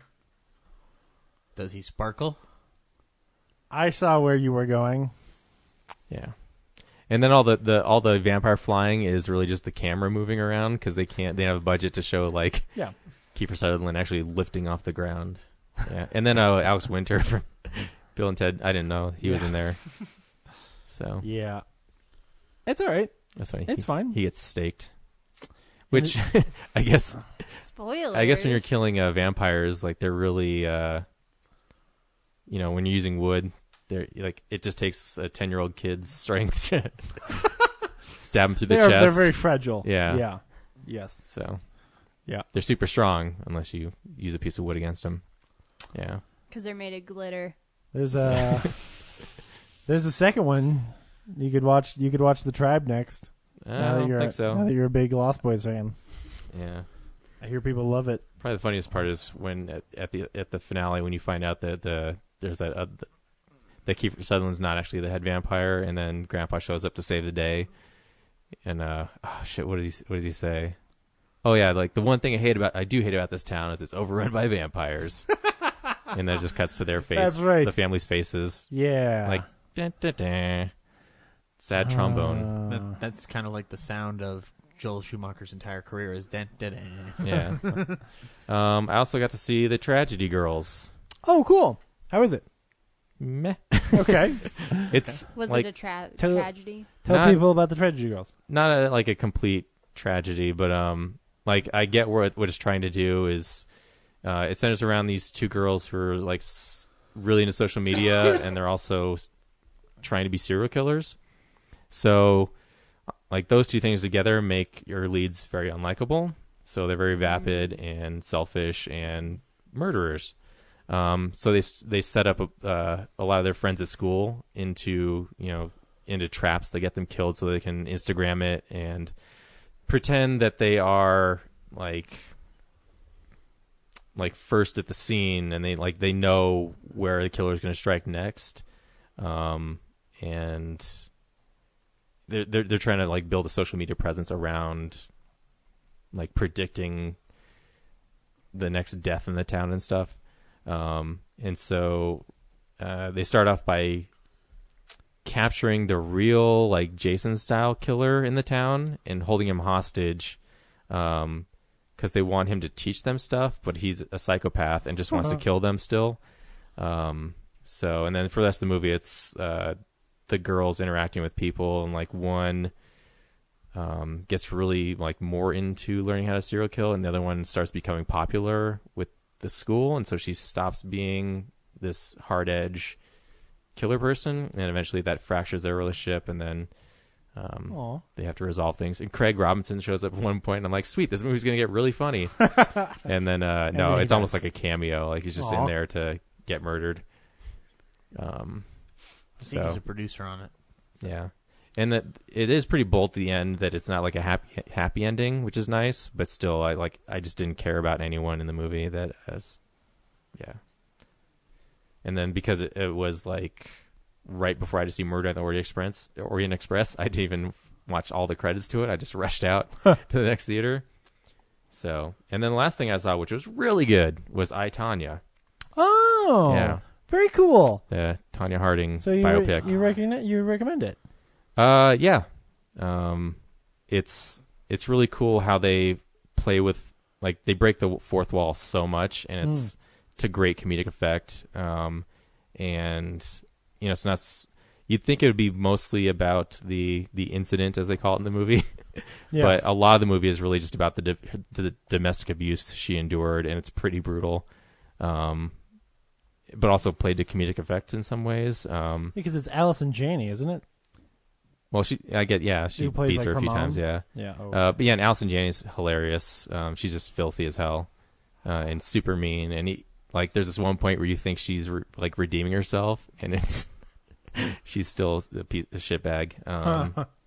Yeah, and then a lot of the second half revolves around Sebastian Stan and the bodyguard. So at one point, I'm kind of going, wow, this isn't really Tanya's story as much as they're focusing on these two guys, which is unfortunate. But yeah, and Margot Robbie's, really good. If the Oscars mattered, she should be at the top of the list because she does. Wow. And then the skating towards the end, early on, I was trying to figure out, is this really Margot Robbie doing these moves, or it's got to be a face transplant, right? And there's one shot that breaks at the end that kind of reveals that that's how they did it. But early on, I was like, I could see it. Maybe she really did this stuff, or wow. Yeah. But there's one moment where the CG sort of drops, and you're yeah, like, towards the end there's a lot of oh. like slow-mo stuff, and so which you'd think it would be less obvious because they have more time to map rather than like a blurry motion shot. But like early on, like, I was convinced that was really her skating. So cool, very cool. Because that's at the Denver Film Festival right now. Yeah, it was. Yeah, that's the part I don't recommend about it. Really? Yeah, it was $30 to see for one, and then just the audience is not. They're not the Alamo crowd. That is such a shame. I would expect that to be a good a good crowd. Did you see it at the L.A. Calkins Opera House? Mm-hmm. Which is really? I saw when Twombly was in DFF. Here we go. We had tickets to the closing night for Silver Linings Playbook, and we went there, and the crowd was terrible. Like they were noisy, they were loud. I could barely hear the fucking movie. I can just imagine like hundreds of the most pretentious artist-looking people you can imagine, and then you pay $30, and they tell you general admission is all the stuff at an angle on the sides. Oh, bullshit. And all the because I was literally just going to say, like, I can't imagine the L.A. Calkins Opera House being a very good place to see a movie. It's because all the good seats are reserved for like the 200 plus blowhards, the 200 plusers, the high end donors, and the filmmakers who are invited to the festival. Sure. Yeah. And then the audio is kind of muddy. Yeah, I don't want to see a movie there. Because they don't. I'll see a concert there. I don't know if it's because I'm on the side, like it's more directed toward the people in the middle. Because they had, even though there was like premium VIP in the center, there was still only some of the seats marked as like, here's the two pink rows and 2 blue rows. And so I don't know if those like specifically are like where the speakers are pointed. So, the top donors should be in that row because they'll get the best sound. Yeah. But might be pressed too. Yeah. But yeah, people are just chatty as hell and kicking my seat. And that is bullshit. Yeah. Man, don't go to movies. If you're like a complete shitheel, like just stay home. You no longer have the right to just like go to movies. Yeah. If you have thoughts about something that you just can't wait 2 hours to express, keep them to yourself. Yeah, stay at home. Yeah. Well, hopefully shitheels aren't listening to this podcast, James. Oh, many shitheel are listening to this podcast. If you're shitheel, like Zach over here. It's our key demographic. Damn. That was on my birth certificate. Zach Shitheel Lloyd Eastman. You are really making Ryan proud this week. It's great. You're loving it. No, he charged me with making fun of Zach for him. So I have a job to do. And I messaged back like, "Yeah, make fun of that Zach." Hey, wait a minute. Actually, well, I saw Middleman at the festival last year, and they played it at a Regal auditorium because they partner with the pavilions. Yeah. That's a more ideal setting because the Calkins Opera House. Well, the Calkins Opera House, they don't show movies regularly, so they're not wired for it. Yeah. So it's not. I don't know. And then there was like half an hour of just presentations leading up to it, like, thanks for attending the festival, and here's a video of all of our donors, and here's my immigrant story, and let's talk about immigrants in Hollywood. And I was just like, just get to the fucking movie. I don't want to be here with these people. Let's get the fucking movie so I can get out of here. I just want to watch Margot Robbie bash a woman's leg. She doesn't do that. I know. Yeah. Yep. Cool. Great. What did you watch, James? Just a couple of things. I rewatched Prisoners this week, which is a great film. But not Vanilla Ice. Not it's the first Denis Vanilla Ice movie that I saw. Can I just clear it up? It's Denis Villeneuve. But see, here's where I'm gonna fight confused. you, because if you go watch any of the featurettes, like on Arrival, people will say Villeneuve on like people who worked with him. When the Arrival writer was at the top brass party, he said Villeneuve, which is why I'm so confused, because I'm hearing just Villeneuve now. Yeah, I want to meet him and just shake his hand and tell him he does a good job. I'm just gonna go up to him, shake his hand, and go, "Dennis Vanilla Ice, baby." Anyway, it's the very first Dennis Vanilla Ice movie that I saw, and it is still. Don't watch that movie before bed. Which one is this again? Sicario? No, Prisoners. Oh, okay. Which is like 2013. Do they all something like blur that. together for you? The only one I've a little actually bit. seen is Arrival, and then what's the Blade Runner or whatever just came out. Do Android Stream of Electric Sheep Volume So, 2. Okay. So for anybody who doesn't know, Corinne, Prisoners is a movie starring Hugh Jackman and Jake Gyllenhaal, where Hugh Jackman and Terrence Howard, in like the first 5 minutes, their daughters go missing, and Jake Gyllenhaal plays Detective Loki, who is trying to figure out what has happened to their daughters. He's Loki? Yeah, his name is Detective Loki. He's covered in a lot of symbols. It doesn't matter. It's totally a red herring. There is actually no meaning to be derived, as far as I can tell, from all of the weird symbolism, or his Freemason ring, or the cross on his hand, or like the weird symbols on his knuckles. Anyway, it's all weird, but that's not the part that matters. Basically, he's trying to figure out what has happened to these little girls, and he's maybe uncovering sort of a string of missing children's problem. And while he's doing that, the real point of the film is sort of the emotional story with Hugh Jackman asking a question of if you were in this situation and you had some of this information, what would you do and how far would you be willing to go in order to try and find and save your daughter? I remember seeing it and feeling like it was like a much better version of Heavy Rain, the video game. So if you've ever played Heavy Rain, it's kind of like that, only way, way better. So it's great, an amazing film that will beat the ever-loving shit out of you. But don't watch it before you go to bed. It was a poor decision. Like, I watched it, and by the time it was done, it was like midnight, and I was like, well, okay, I'm gonna fall asleep and just kind of be sad and melancholy for the next few days. Anyway, it's still great though, so definitely check it out. But in new things, I watched 47 Meters Down. I pronounced that poorly. The movie Mandy Moore v. Shark. Where of the ocean. Yeah, the movie where Mandy Moore falls into the water and then has to fight a shark. It's not great. It makes Shallows look like Jaws. Okay,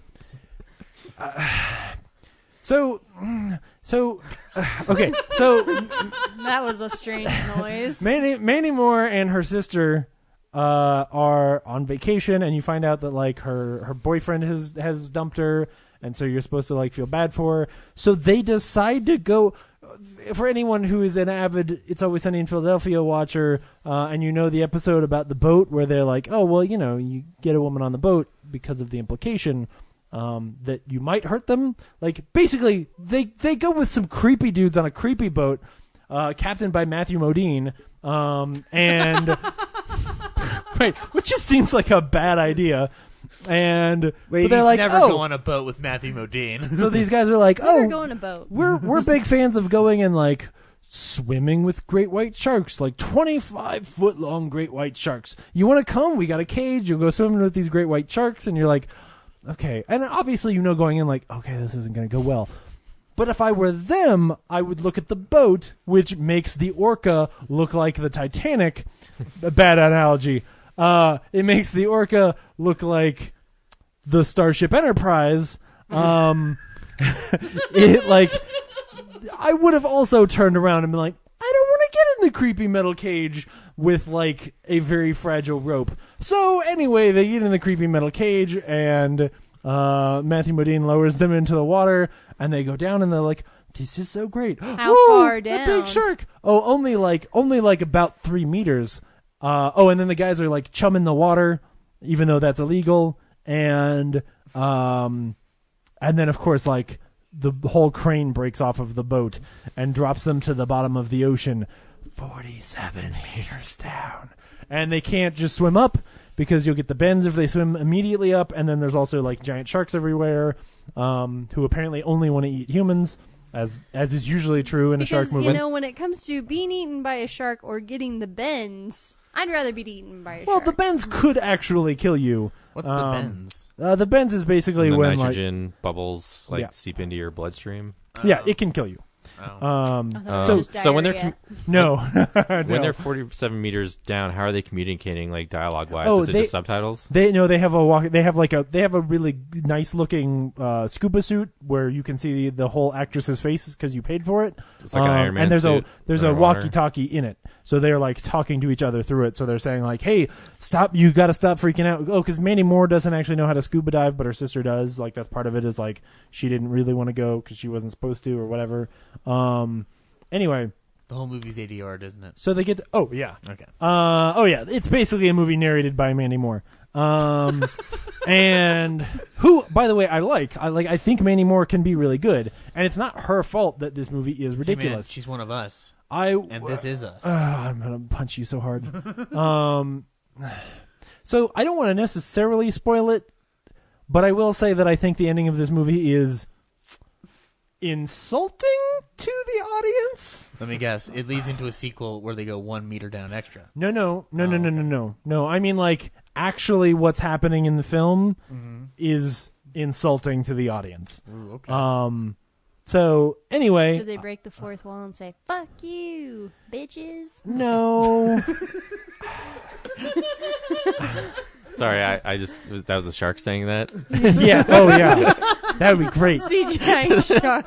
No, basically, like this shark coming out of the darkness and like, fuck you, bitches. Yeah, Bruce from Finding Nemo shows up. He's like, hey guys, can I help you get to the surface? Anyway, Actually, yeah. that'd be awesome. Don't watch 47 Meters Down, and if you want to know why it's insulting, I'll tell you later. Not when I'm going to spoil it for everybody on the internet. Don't tell me, because I might watch it this week now just to see how bad it is. Yeah, it's not like it's a tragedy. Want it to be spoiled. Yeah, it's not like, I'll tell you later. It's not Life. No, this is way better than Life. It's not the Dark film Tower. Life. Yeah, this is a watchable film. It's just like, again, where I thought The Shallows was pretty good, but there were a couple things I was disappointed in. This is like the worst case scenario of what The Shallows could be. Where it seems sort of pointless. Where The Shallows actually had like a pretty good story, and you wanted this person to survive, and they had like an emotional arc to them. I guess the point of this is that if Mandy Moore survives, then she proves to her boyfriend who left her that she's not boring.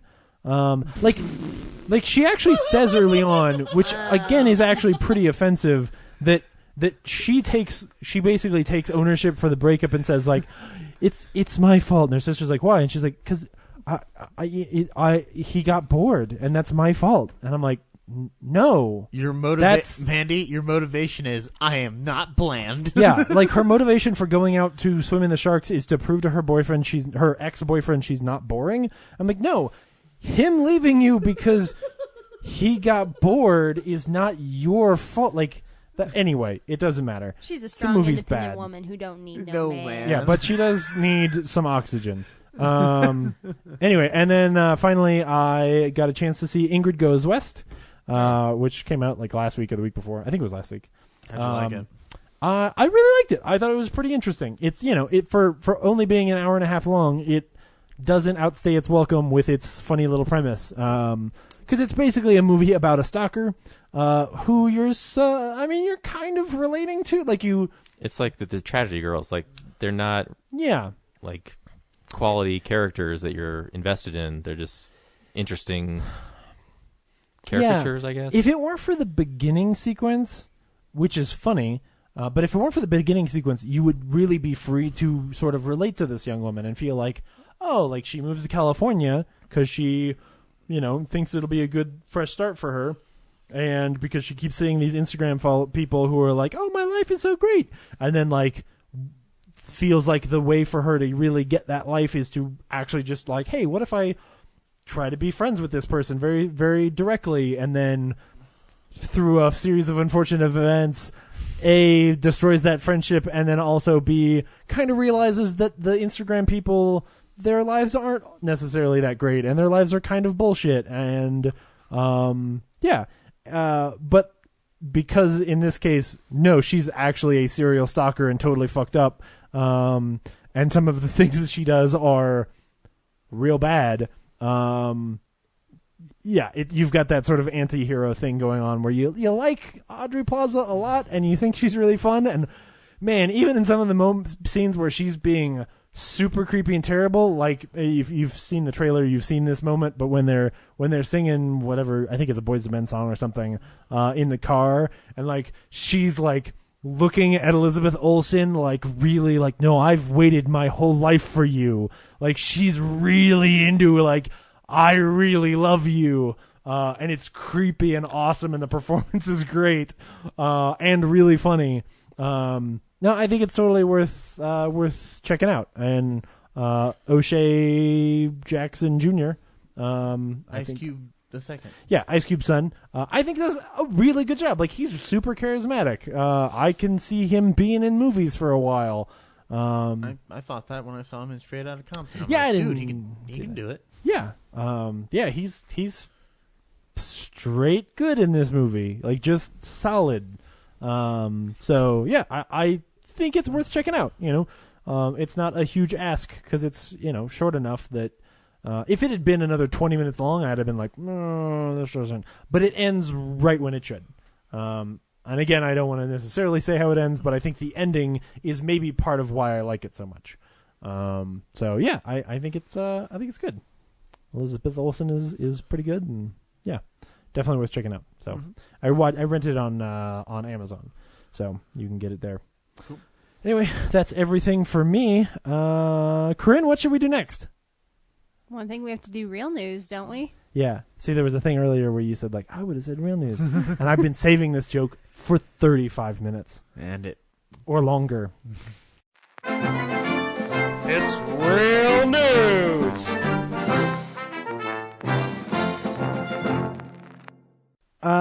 Gal Gadot doesn't want to sign up for Wonder Woman 2 unless good old Brett Ratner is not on those Batman Superman movies anymore. It's a good stand. Bye, bitch. Yeah, I'm wow. Wait, to Brett Ratner or Yes. to her? No, okay, no, I not wasn't to sure her. who you were calling a Not bitch. No, The shark she's came. not a bitch. The shark came He's back the to bitch. talk to Brett Ratner. Yeah, I will just say, like, again, like we said last week, innocent until proven guilty, but it is totally her prerogative to take a stance wherever she wants to, and I think she is more than empowered to do so. And I think has a lot of the leverage. He has all of the money, but she has a lot of the leverage. We were talking before the show, I was like, if you recast Wonder Woman, people are going to ask the question when you have to explain, well, the last one left because we continue to employ a guy who's been accused of sexual misconduct. Suddenly Wonder Woman, not as shiny and clean as you would like her to be. So, yeah. Anyway, well, we'll just keep on the sad news for a while.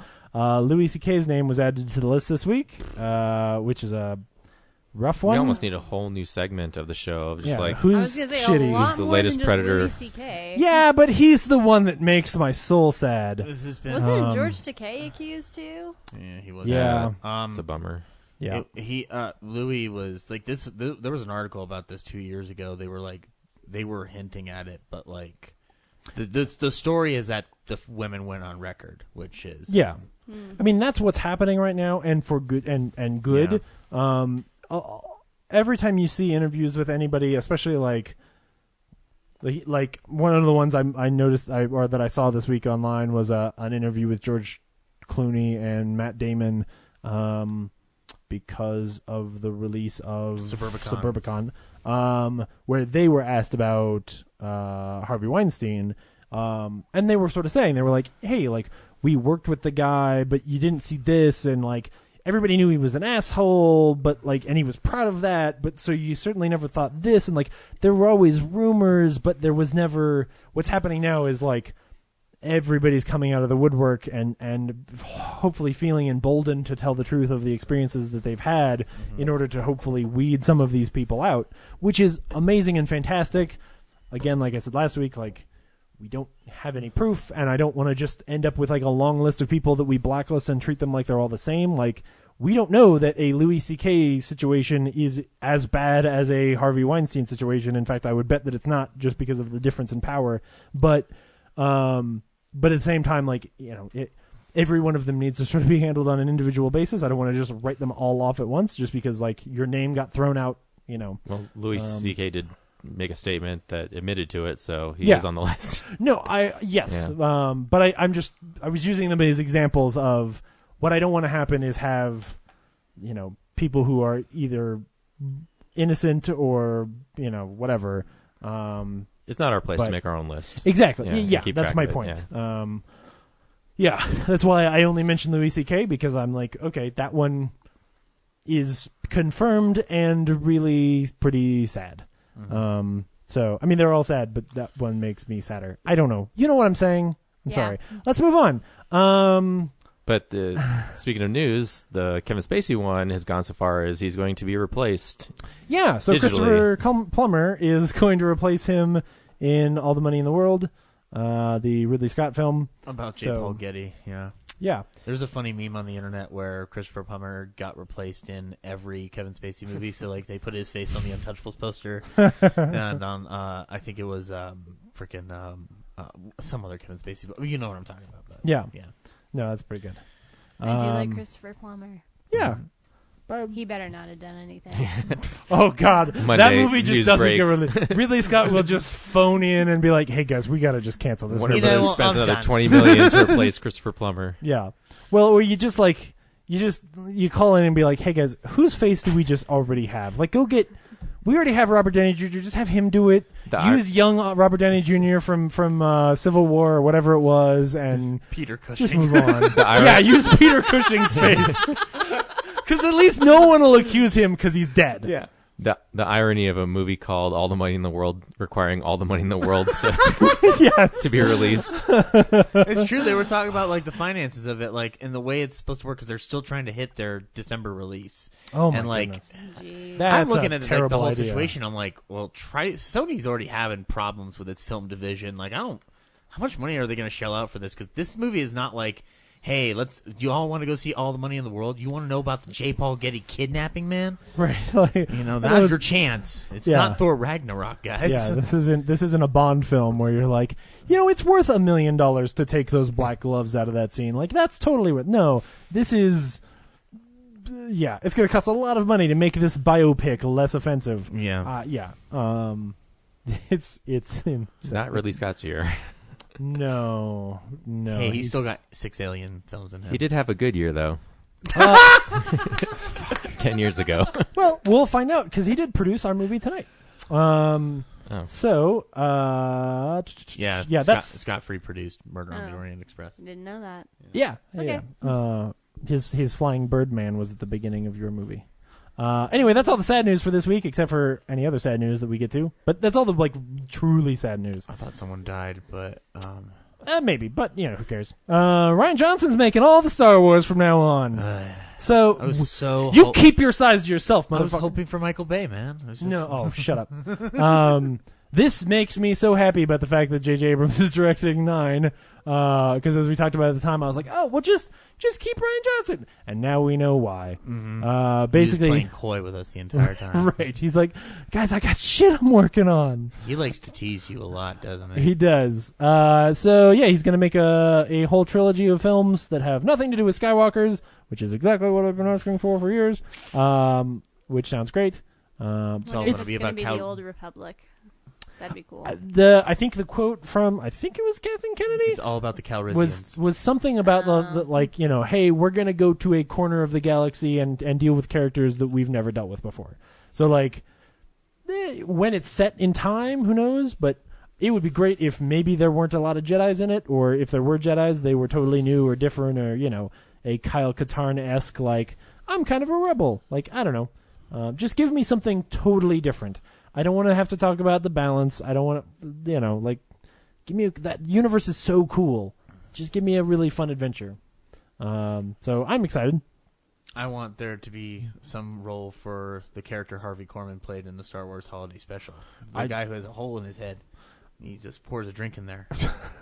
Give him his own solo spin-off story. I just want Joseph Gordon-Levitt to show up in everything. All the roles. Yeah. It's all Joseph Gordon-Levitt for everything. He even puts on a wig and plays the female roles. I'm the only one who doesn't really care. Well, I love Star Wars. You're not alone. I love Star Wars, but I'm getting really tired of all these new movies. My only interest in this There's is only been one. 2. I didn't really like Rogue One. I liked Rogue One, but I did not think it was necessary. I'm with you. I don't care to see the new Han Solo movie. I don't either. I actually care the most about this because this is them getting away from what I think is sort of the what do you call the thing where you kill it and then it curses you forever. Anyway, the animal thing, whatever. Monkey's paw? I'll think of it. Yeah, it's the monkey's paw. Skywalker is the monkey's paw of Star Wars. You're pissing on Rod Serling's grave right now. No idea what you're talking about. The albatross. Albatross. Oh, Rime Thank of the you. Ancient Mariner. Come on, Okay. James. Come on. You know where I was going. I mean, clearly you didn't, but yeah, like I'm tired of going back to the story we already know. Like, I don't want to just revisit Boba Fett or, Boba Fett could be cool if it's Boba Fett chasing down a bunch of people who have nothing to do with anything else in Star Wars. Like, I don't want to see a Boba Fett movie. yeah. That's why, to me, this sounds interesting because basically it's a Star Wars, it's a space adventure movie. Like, it's just another cool space movie. Maybe once I see a trailer, but right now I don't care. I'm just interested because it's Ryan Johnson's next thing. I am less interested in the TV show that they also announced, which is really a live action one. I don't know how well that's going to go over. They'd have to have some pretty nice production value. About as well as Star Trek Discovery, probably. It's only going to be on their Disney streaming service thing, but I'm sure they'll put a bunch of money into it. And they've got plenty. Yeah. $4 billion. So much that they might try to buy Fox Studios. Yeah. Was that last week or this week? That was last week, but We they're. talked about I think the it deal seems fell to have through. died. Yeah. I mean, nobody's talking about it anymore, and because someone had to talk about it in the press. And now that's probably how Fox killed it, because they were like, I want them to bring back Roddy McDowell and have him meet Chewbacca. Chewbacca lands on the planet of the apes, guys. It's not going to happen. It's gold. No. It's gold. Um, Oscars all around. But along the same news, there will be no more new Marvel Netflix shows, as Disney is basically saying they're going to make all of them and keep them on their own streaming channel. So are they taking away Daredevil? I don't think so. I think it's really just like, hey, we're not going to make any more of those. But honestly, I don't think anybody really cares because there hasn't been a good one since season 2 of Daredevil. So not even that. Season 2 of Daredevil was good, not great, not as good as not as great as season 1. It was okay. It showed promise of future goodness, and then everything that came after it was pretty disappointing, if not fucking terrible. Yeah, I thought you guys praised Jessica Jones on the show. Jessica Jones was between season 1 and season 2 of Daredevil. Oh, so that's why I said it. Yeah, no, season 1 of Jessica Jones and season 1 of Daredevil. Great television and beautiful hope for Marvel on Netflix. Hells yeah. Totally stricken and dead now. Anyway, Amazon's Punisher might be okay. yeah, it might be. I hope it is. Amazon's going to make a 8-episode series out of The Boys, which Cora, our correspondent in Seattle, will probably enjoy. As many years ago, she had us read that book. It's basically like Eminem and some of his some friends, a guy who looks exactly like Eminem, and some of his friends are tasked to go beat up on supervillains who are like raping people and doing bad things and shit, and it's awful. It's a very over the top and graphic and violent comic book that only Amazon could throw money at. So anyway, that's pretty much news. Yeah, we'll call that news. Anybody got anything else? Oh, no, someone did die. The guy who played Higgins on Magnum P.I. and was in Blazing Saddles, John Hilner. Oh, okay. Hilner, yeah. He was funny. He was a funny guy. Like, he saw. I still love the line in Blazing Saddles. It's as chairman of the welcoming committee, I present to you a laurel and hearty handshake. And he hands to him a laurel, and he reaches his hand out for a hearty handshake. Old movie jokes, guys. You're great. Yeah. You're doing really well, Zach. I don't get it. Moving on. Yeah. So this week we went and saw Murder on the Orient Express. Corinne, should people go see Murder on the Orient Express 2017? Sure. All right. Brad should. Okay, so just to clarify, I think if you watch the trailer and you were interested, you'll like it. Okay. If you weren't interested, if you go see it, I think you will be entertained. Okay. I just whatever. Do what you want, people. That's a great Brad Haig. If you don't see it, you're not missing out. But if you do see it, you'll be entertained. I want that pull quote on it for the Oscar campaign. Do what you want, people. Do what you want, people. Corinne. Also, help yourself. Brad, how do you feel about people's right to do what they want? Sure. Okay, how do you feel about people saying Murder on the Orient Express? It's okay. I wasn't really engaged in the mystery itself. Really, the only thing that stood out is Kenneth Branagh's portrayal of Poirot. Mm-hmm. He's entertaining. I don't know if she's just mumbling things over there. Yeah, everybody just wants to keep going. Hercule Poirot.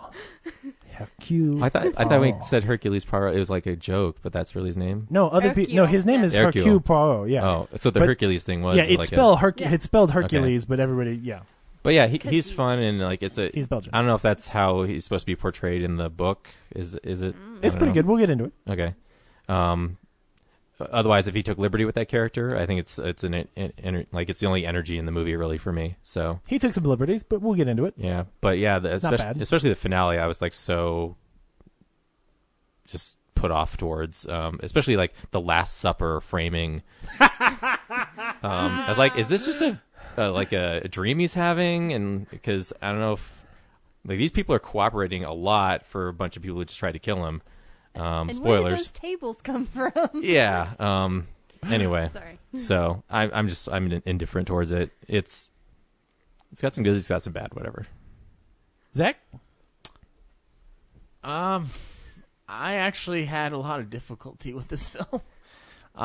Because there's a part of me that really likes a lot of things about it, and then there's another part of me that went, hold up, what's that going on there? So, like, I don't know, like, if you want to board this train, go ahead. Oh, fuck off. just fuck right off. I would make sure it's a matinee or like you're getting a lower berth and not an upper, I hate you. I hate you so much right now. Yeah. Because a lower and upper berth is what you He's making train jokes. Yeah, so I'm going to like basically go completely the other way and say that now, having already known the story, so I was telling Brad this before we went and saw it. Not knowing anything means that Brad sees a completely different movie than I do. Mm-hmm. Because I watch a movie wondering how they're going to portray this story. And then Brad's going to watch a movie trying to figure out a mystery, which is two very different films. Mm-hmm. So just that caveat of I'm coming at it from I've seen the original film adaptation, I don't know, 24 times or a dozen times, something like that. Which one's that? The one with Albert Finney. What year? I don't know. 1974, directed by Sidney Lumet. All right, thanks, nerd. So I actually think this is a really great adaptation. If you're a fan of Murder on the Orient Express, this movie takes some liberties in a couple of places, adds a little bit of action to it that is clearly there just because you're kowtowing to modern audiences who can't just sit still. Mm-hmm. And I'm okay with that. I actually don't think it's terrible. I think it's fine. The scenes that they add are fine. This is my part. Yeah, I know. Just hold your horses, mister. See,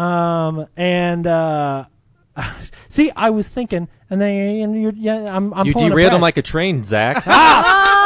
Good train joke. Thank you. Oh man. Anyway, and then I think there's some things that they sort of focused on here that actually give Hercule Poirot like a real arc in a way that maybe I would say a better, more pronounced arc, and really like draw into focus how interesting a story this is for that character, and sort of the themes and the motifs that it's trying to play with. So I think it's really great, and I think if you like that story, you should check it out.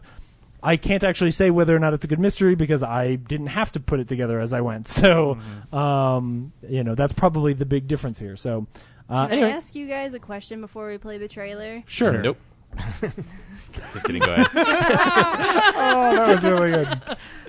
Was your theater like 90% old people? Yeah. Yes. No. Oh. 99% old people. I was the only. My theater, of course, the two old people behind me chatting through the whole thing. And then also fully knocked over one of those giant Alamo glasses of water, like all over their front row, like in the middle, like 3/4 through the movies in the quietest moment too.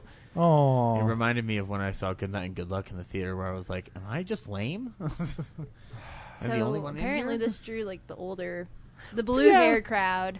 Well, it's Kenneth Branagh and it's Agatha Christie. I can see that. I don't know. Mine Branagh will be as good as Albert Finney. Mine wasn't. We'll talk about it. Mine wasn't noticeably any different. I don't think. I mean, Were it wasn't. any- There weren't a lot of like little kids or anything like that. You know, It's a PG-13, but yeah. Hey man, you want to go see Thor Ragnarok? Like you can play Hulk Smash, Or do you Daddy's wanna Home see, 2. or do you want to see Mustache, the motion picture? Anyway, cool. So here's the trailer for Murder on the Orient Express, 2017.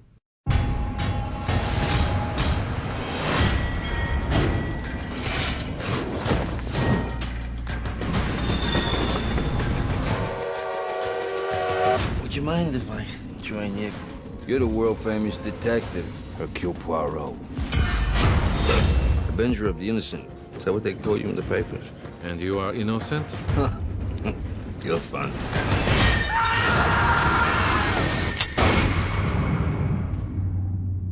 A passenger has died. He was murdered. The murderer is on the train with us now. And every one of you is a suspect. So, let us catch a killer. A man was rummaging around my cabin in the middle of the night. You are certain it was a man? I know what it feels like to have a man in my bedroom. What did you think of the dead man? You leave her out of this. Did he have enemies? Pick a number. The real killer is right here. One of you people. We're surrounded by lies. I'm sleeping here, where everyone can see me. And I can see everyone. Who takes up the knife? Cannot trust a one. Another one?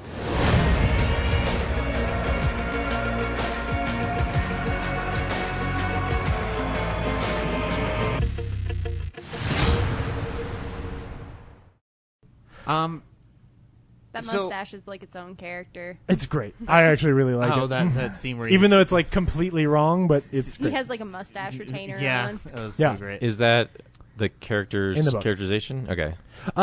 So Or is that he has a mustache that he takes very immaculate care of, to the effect that he sleeps with a like mustache net sort of thing.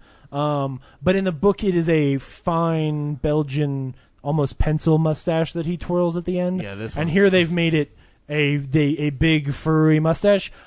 Really, in my opinion, because the little one would look real silly on Kenneth Branagh's face.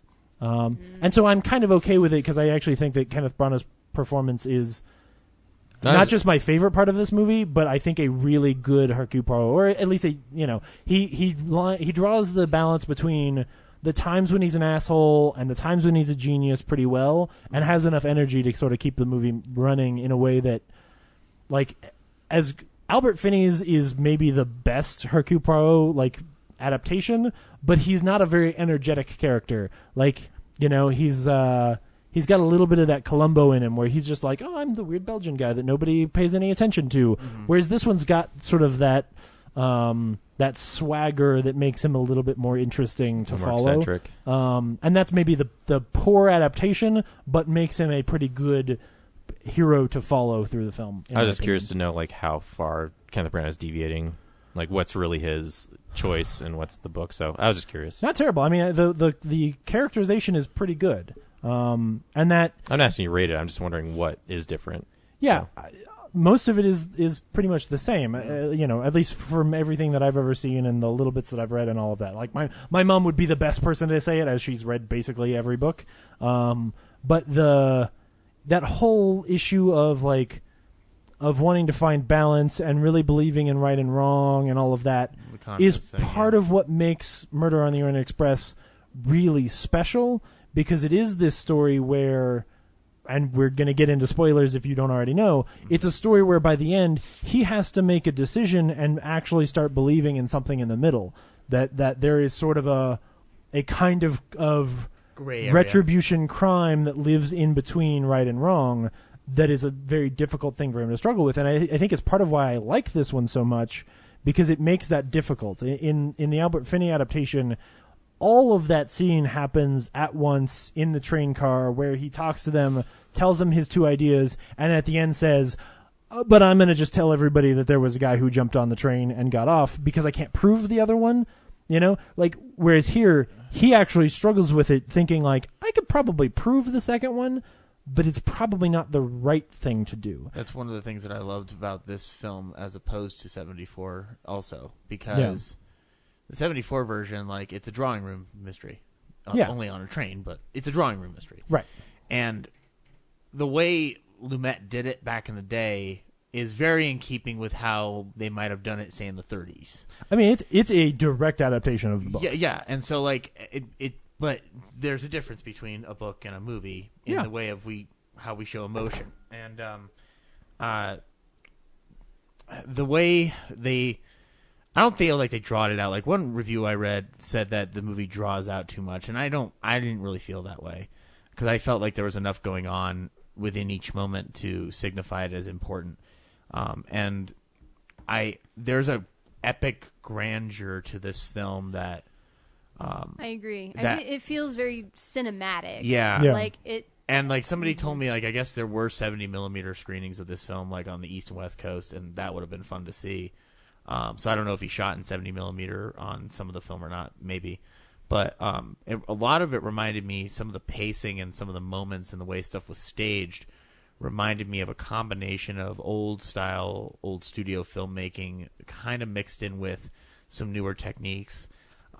And especially the way they handle the train traveling and your exteriors and your set pieces is very traditional. And like almost like welcome in a constant plasticky looking CG way. No. The train itself, like the set piece of when it's stuck on the snow. Oh, once it's already stopped. When because you said the train traveling, and I was like, no. I should have said when the train stops. When the train's traveling, maybe my biggest gripe with the film is like, hey, you didn't have enough budget for all the CG. Well, and that also. But it's hard for me to hold that against the movie. I should have so said little. this. I should have said when the train was snowbound. That's my fault. Mm-hmm.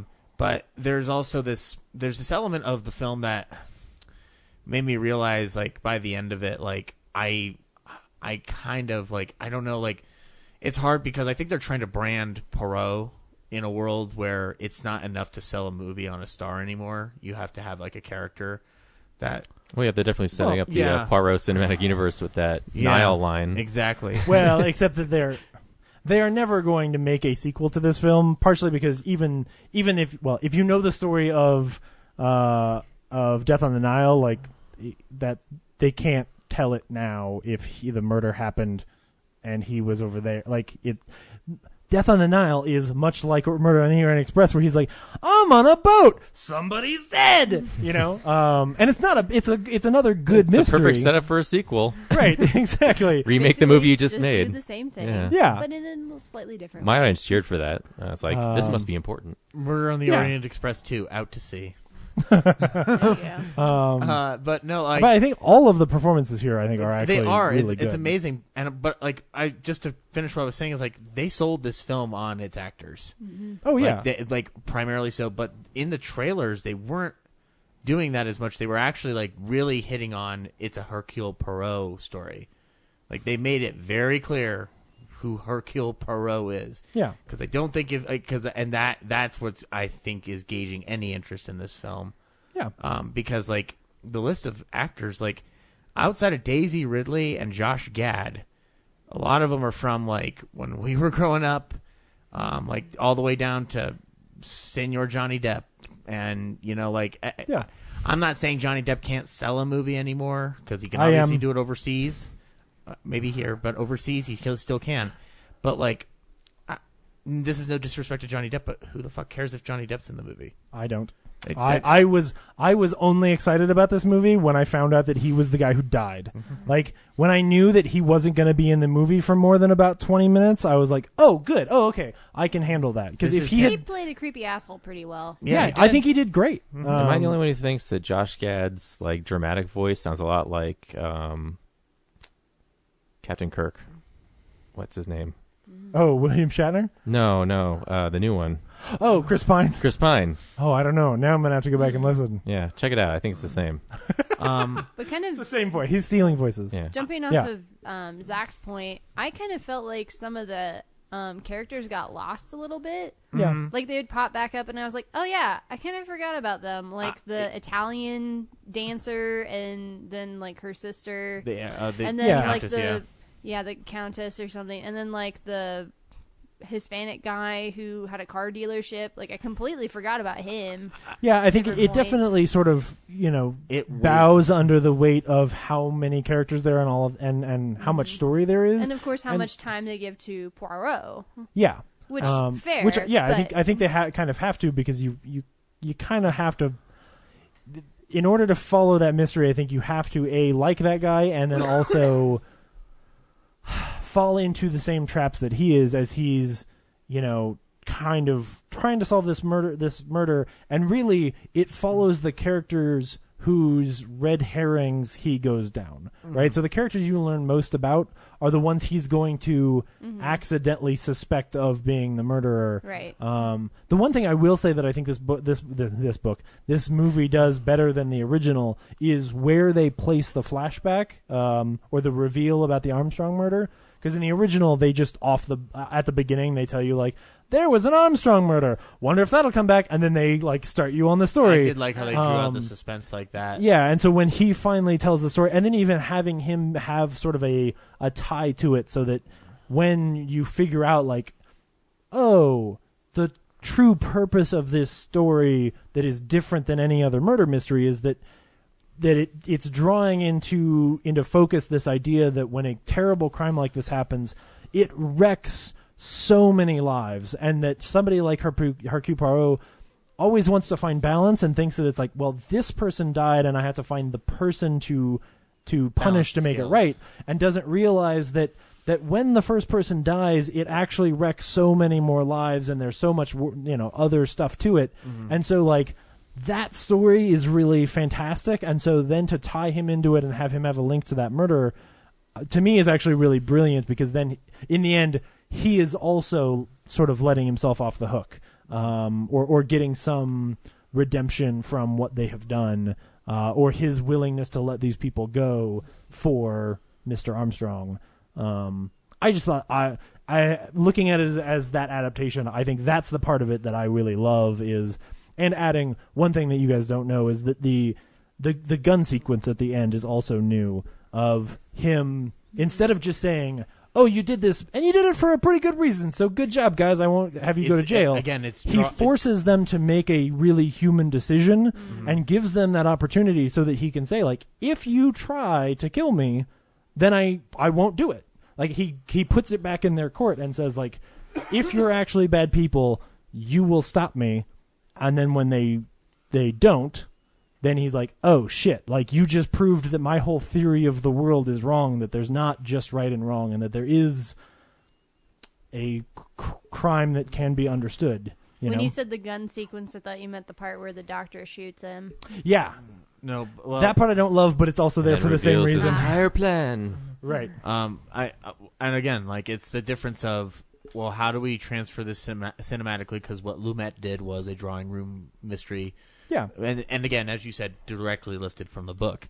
So, like, with this one, I think it is more cinematic and dynamic in its approach. Again, it's one of the reasons why I would watch this film again, this particular adaptation. Whereas I'm not, like, keen on watching Lumet's version, like, every year, but I could pop this one in when I'm bored. Like, it's fun, and I think Braun is a really good filmmaker. He's very smart. My biggest issue with the film is because it's an adaptation, and because I know the characters and whatnot, it felt odd because the focus shifts, because the original Lumet film and the book is kind of like a character piece, like it's like an Altman film to a degree. And, like, in fact, like, the original 74 film is sold on its all-star cast the way that this film tried to do, but it's really about Poirot. Like, the films in the editing, you can see clearly, like, it's about Poirot. Like, everyone's feels peripheral to a degree, unless they, like, dominate their particular scene. But, like, there's not a lot of room to really get to know them, so that I don't feel like the ending is, like, not impactful, but I do feel it falls short of something that if you had made this film maybe 2.5 hours or maybe 3 hours, that'd be great. Well, I would have had more time to dissect each character. I think we would have gotten, like,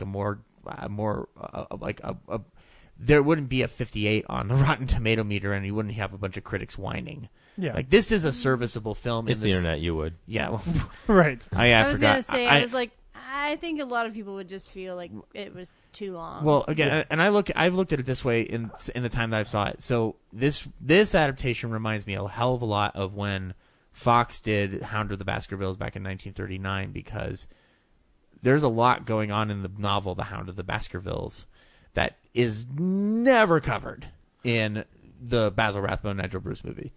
But it's still entertaining, it's still fun, it's serviceable.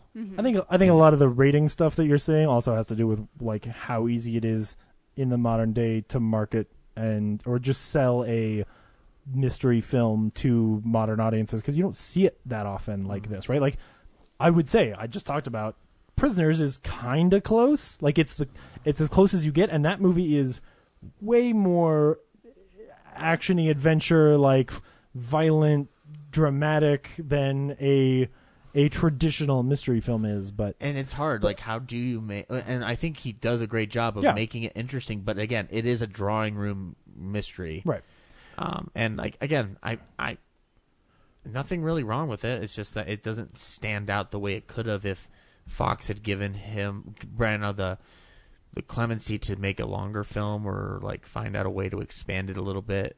Like, make it an event as opposed to what it felt like, which was, it's coming after Ragnarok and before Justice League. Brad, having known nothing about it, how did you do with the mystery? Like, because you said earlier, like, I had two ideas and I was right about one of them. Like, how was your experience trying to unravel the mystery of the Orient Express, or, did you have suspicions going in? Well, into it, I'm either like, okay, it's either like a really cool, like, find the one killer, or everybody did it. And everybody's in on it. And then seeing that play out, I'm going, really? Everybody on this one train is involved in this Armstrong thing? Even the conductor. I didn't realize the conductor was a part of it. Yeah. It's funny. I almost that seems lame to me. Like, it's a public train, right? Or is it a private train for his buddy? No. It's a train where like only rich people can really afford to buy the ticket. So they bought every ticket on the train. Yeah. That's the story. They knew that's where the the guy would be. max capacity for passengers on that train? Yeah, the max capacity for passengers on that train is 12 people. It's only like a three car train. Yeah. When you see it, there's... So the other corny thing is, like, when in a lot of movies, when the train takes off and all the peasants like cheer on that rich person's train, like leaving the station, I'm like, they're like waving who to them, does like that? They know who they are. Like, how silly is that? Like, I think that's what people did back in the day. Go though. travel, guys. They didn't see It was trains the that often. 30s. They were like, oh my gosh, technology. The British people are here to spend money and make us wealthy again. Like, even though they still oppress us, it Right, doesn't matter. If there's only like 12 people on the train, because they were saying in the movie that Poirot took someone who was late. He took their cabin or something. No. So the guy whose cabin. No. So the guy whose cabin he's bunking with didn't check in. So they didn't think he was there. So that's why when he gets there, he even has the line where he's like, "Yes, I'm very disappointed in you too." Like. He thought he was going to have that cabin alone, and then he gets there and the guy's there. Mm-hmm. So he's not supposed... The train is supposed to be full, and only because he knows the guy who owns the train does he get into to bunk in one of those. But there's this one guy who wasn't part of the plan that just missed it. He didn't check in, so it's like... No, the guy is there. The guy is in... So he just failed to check in. Yeah, he just didn't check in. I don't remember which one it is, but they show you... Like in Wasn't that scene, the guy's McQueen? there. Because it was Gad. He went to his cabin or something. It's Josh Gad. On a personal note, I went to the Landmark Greenwood Village Theater for this, and they did not calibrate their sound correctly. So the first 15 minutes of the movie where they are setting everything up was like a muffled piece of nonsense. Well, that's why you don't go to... Yeah. So when he gets the ticket from his buddy in the bakery or whatever, they think Josh Gad's going to show up, but he's not. No, so at that point. So wait, then whose room did he take? He's actually bunked with Josh Gad, but Josh Gad doesn't go to sleep that night, I think, right? Because he stays up and he's drinking, and that's his excuse for not being in the cabin with Hercule, I think. So his buddy's like, I don't know, it seemed like Hercule was in hey, the this thing guy's by not here. You himself. should take his spot. Okay, so there are 12 spots, right? one of the guys, as they're going, one of the guys has not checked in, but he didn't check in, but he's on the train. He got on the train without checking in. So when the guy is like, oh, well, this guy will take his spot. And so Hercule gets there, and he's already in the room. He just and doesn't they're get a surprised. yeah, he doesn't get a cabin by himself. Yeah. He is now bunking with this other guy. Yeah, exactly. That's the So story. they just share a bed. It's not like a bunk No, bed. there's more than one. There's more than okay. they're sharing a cabin. Got right. it. So because it's a fancy people train, technically, like the count and countess, they have their own little cabin, right? Like each group of people has their own cabin, but Poirot he ends up sharing. prizes his solitude, so I'm surprised that he accepted to share a cabin with somebody. Well, He doesn't really has an option. Yeah, he has to get on that train. Right.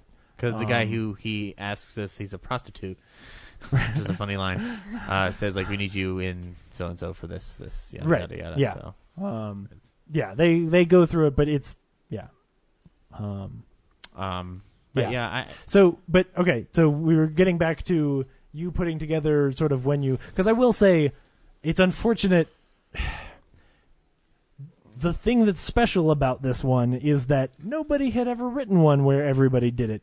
It was a big, cool, mind-blowing thing that then, probably today with a more savvy group that maybe has heard about this kind of stuff before, the fact that you kind of went in going it's probably one of these two things, kind of blows the cover for sure. It was the 7 of its day. Yes. 7, a poor man's... No, I'm just kidding. So when did you figure out what were the clues? What were the things where you were like, oh, it's totally this? Well, I think once it started to all tie into the Armstrong murder, it just keeps coming up. I'm just like, oh yeah, everyone on this train's involved. Yeah. Which I felt like they went through that family tree little exposition thing really fast. Yeah. Because whenever the I don't know, Judi Dench's character was like, yes, I'm Daisy's godmother and I was best friends with her grandmother or something or whatever, and I'm like, wait, who? Yeah. Linda Arden was a thing and somebody, and I was confused. Again, that's the other thing. More time left me cold too. Is they rushed through all those details to the point where I was like, I know they did it, and I don't care how, how they're related to it. Yeah. I just know that's the solution. So, but yeah, is Michelle Pfeiffer she's the original actress? She's the grandma of the little girl who died, right? Yes. She's the grandmother of Daisy Armstrong. So she's had the miscarriage? She's Linda Arden's mom. No, the little girl who died. So she's the mother of the woman who had a miscarriage and died. Okay. Who shot JR? Yeah. So her all valid questions. Her and the daughter woman who had the miscarriage was the mother of the girl who was abducted. Yes. So Daisy gets abducted by Johnny Depp. He ransoms her back. They pay the ransom. He kills the kid and leaves it in the woods. Takes the money, flees to Europe, and sells art, fake art, like the Lindbergh baby, but kind of dumb. Yeah, and then the mother dies. The father kills himself, and Michelle Pfeiffer is the grandmother of the baby, the mother of the mother. Yeah, and then everybody else is Kaiser connected Simpson in some way. So, yeah. Or some people are connected to other people who and so wait, the lady who is married to the Italian guy, she's Daisy's sister, right? Oh yes, okay, she's Daisy's sister. But then Daisy Ridley's character is the governess. No, she's Daisy's. Wait, when you say Daisy, do you mean the baby or Daisy Ridley? No, the baby. Okay, so no, she's Daisy's aunt. Oh, okay. She's Linda Arden's really sister. Confused. Because something about how Daisy Ridley was the governess. She and then is I was like, Daisy Ridley's super young. She's my age. How Daisy is she Ridley, yeah. Daisy Ridley is the governess of Daisy. Mm-hmm. Yes. Mm-hmm. And then Penelope Cruz is the babysitter maid. She was the nurse. She's the nurse. Nursery maid. Nursery maid. Yeah. Basically. Who watches? But yeah, Daisy Ridley's supposed to be in her 40s, but she's Daisy Ridley, so she's... I don't think she has to be in her 40s. I don't think it's been that, governess of the estate? What does that mean? It means she's a nanny. Yeah, she's kind of a maid. Yeah, okay. Yeah. No, I don't think she's not a maid. I'm just saying, she's not in some high position. She was in charge of instructing the kids. Yeah. You have to call her governess. But at that point... a tutor, but for girls mostly. Yeah. Okay. But for a 3-year-old who they don't really establish how long it's been since the Armstrong murders, but clearly not that long. So I don't think it's like Yeah, because Poirot had gotten the letter from. Yeah, Mr. I would say it's Armstrong. like I don't know 6 to 8 years. I was thinking it was like a year, maybe. I think if you like, I if mean, you look at how Mr. long it Armstrong took them to, just shot himself because he. I don't think he just shot himself. Like all of that is because he got a letter, or because Poirot got a letter from whatever. I don't care. But all of that is See? in the past. Yeah. Well, yes, we got that much. Yeah, the letter he gets at the very beginning, was that the Armstrong case, like a lead in the Armstrong case, or was that something different that he never made it to? So he at the beginning he wants to take a break, but gets a letter saying that he has to go get involved in this other case or like do some follow up stuff on a case that he really doesn't want to do. But he's got to get on the train for that reason. So he's separate, not Armstrong. He's on the train for completely unrelated to Armstrong reasons. Mm-hmm. The letter from Armstrong was presumably years earlier when the murder happened. Yeah. So, yeah. Anyway, clearly not as clear as it should have been, which is too bad. Again, 3-hour movie. But if you really like Murder on the Orient Express, I think it's really great, and something that like when I go back and rewatch the Albert Finney one, I will miss a few of the changes that they made to this. They also move a couple characters around and shift some stuff, but not in a way that I think is detrimental. I don't understand why, I know I'm going back to the critics on this one. Like David Edelstein on the New York Times was like, what was the point of like remaking the movie? And he said, I guess I don't know. And I'm like, well, first of all, who's directing this movie? It's Kenneth Branagh, and he does this thing, guys. I don't know if you do this. He takes work that's been done before and restages it. It was by this guy named Bill Shakespeare. Yeah, but that's not. It's not that simple. In this case, can be. But this was a really good, in my opinion, a good script adaptation of the. At least of the novel that does some really interesting things, maybe doesn't tell the mystery well enough. Like I think that's maybe the problem. I think there are really good reasons to make this.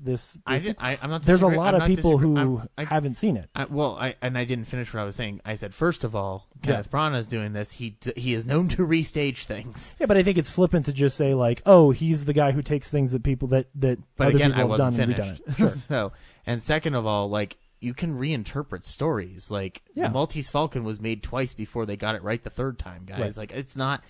The remakes have been around forever. This They is not remake Jane Eyre every 3 years. Again, this is Yeah. not something new. The internet seems to think it's something new, and it's fucking not. Like that's one of the things. Like I don't like slash film when they say like, oh, like the remake generation. Like no, the remake generation has literally been since the birth of this industry. Yeah. But Oh maybe yeah. it's Agreed. just that more remakes are being done now. If you look- it's not that remakes are being done. It's just that there's so many. It makes and it's sense. just- There's a lot more to it's, remake. Yeah, and What do you there's call also that? a lot Overflooding? more money on the line. Like everybody is a little bit more Oversaturation. Yeah. Another question: when Josh Gad tries to escape the train, Yeah. is that in the book or the original one? Not like that. Because I'm like, yeah, it seems like something they made up for this movie, but Yeah. it's stupid because he's going to run out into the snow and try to survive, like away from the train I to think get he was away. just trying to He's burn just the trying to get stuff. rid of the papers and then gets caught trying to get rid of those papers. It's an action scene they add because they're afraid you're going to get bored with just people talking for 3 hours. See, all I saw was just him trying to escape. I didn't see anything about the papers. Oh yeah, he's got a No, handful he of was- papers. He was burning papers. There's Yeah, a shot. he's a quick one, but there's a shot. yeah, he is very clearly trying to get rid of papers that he's burning. Because that's why he's outside. Why doesn't he to just begin with. fling them off the cliff? Yeah. Yeah. Because they needed an. I will go back to that's a action Yeah, they scene need they an action added because scene. they needed an action scene, right? Yeah. Like, because if no one ever, I need Yeah. to look in the BTS and see if they shot this in 70mm, like with the cameras itself. Because I don't think they did. No, well, one, you did a 70mm print on East and West Coast, so maybe you did. Yeah, but, they like may have. I would love to see like how like the full scope of that. You know? Yeah. So I just I liked Kenneth Branagh. I liked his take on Poirot, although I've never seen any other adaptations of Poirot. But Sure. I guess I'm just kind of over all these kind of Sherlockian kind of characters who can just look at you and then know your entire life story, or they see this tiny little thing and then they know everything that's ever happened in the world. You don't like the science of deduction. No, I think that's fair. They're magical, like they're exactly. You know, yeah. And granted, I think it was more just in the beginning because I think once you really get into the mystery, it's more of just like actual police work. You know, like interviewing people, kind of eliminating alibis and evidence and all that kind of stuff. Right. But at the very beginning, I was like, I don't like this. He's basically just Agatha Christie's Sherlock. And then as it went on, I was like, oh, I really like Kenneth Branagh as Poirot. Other than the mustache, which was a little too much.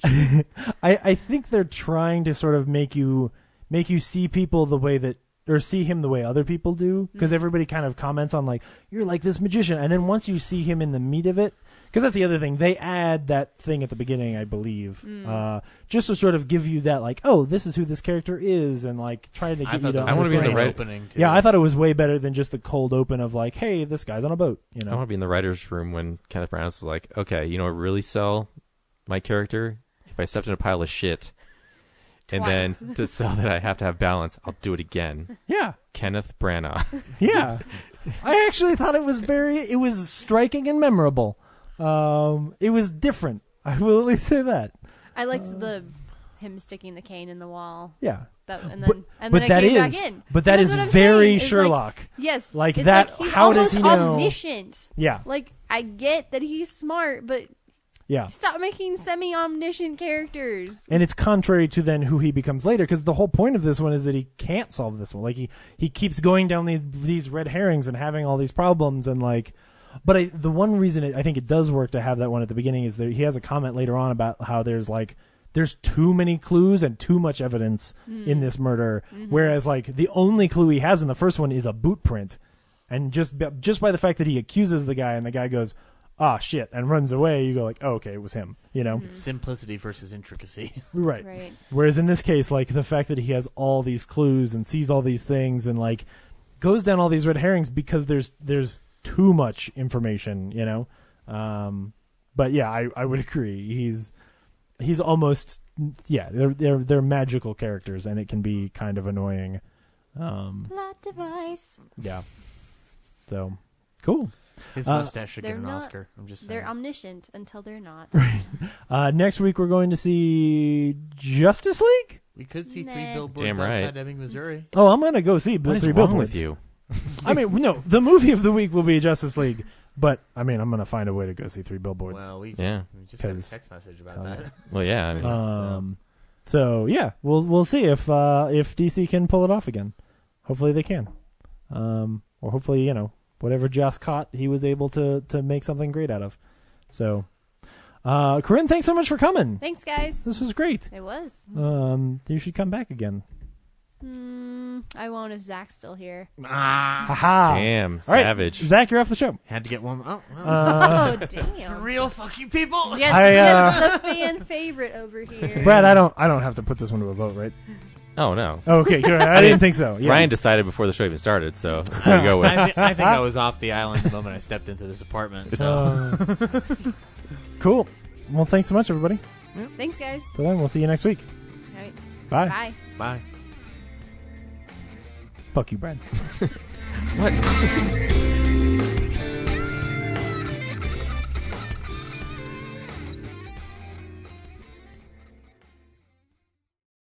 Real Nerds is a Nebulous Visions multimedia production. We would also like to thank Sparks Mandrill for our music. Additional music from Ben Sounds. Thank you to Alamo Drafthouse. Thank you to Colorado Coins, Cards, and Comics. And thank you for listening to the Real Nerds Podcast.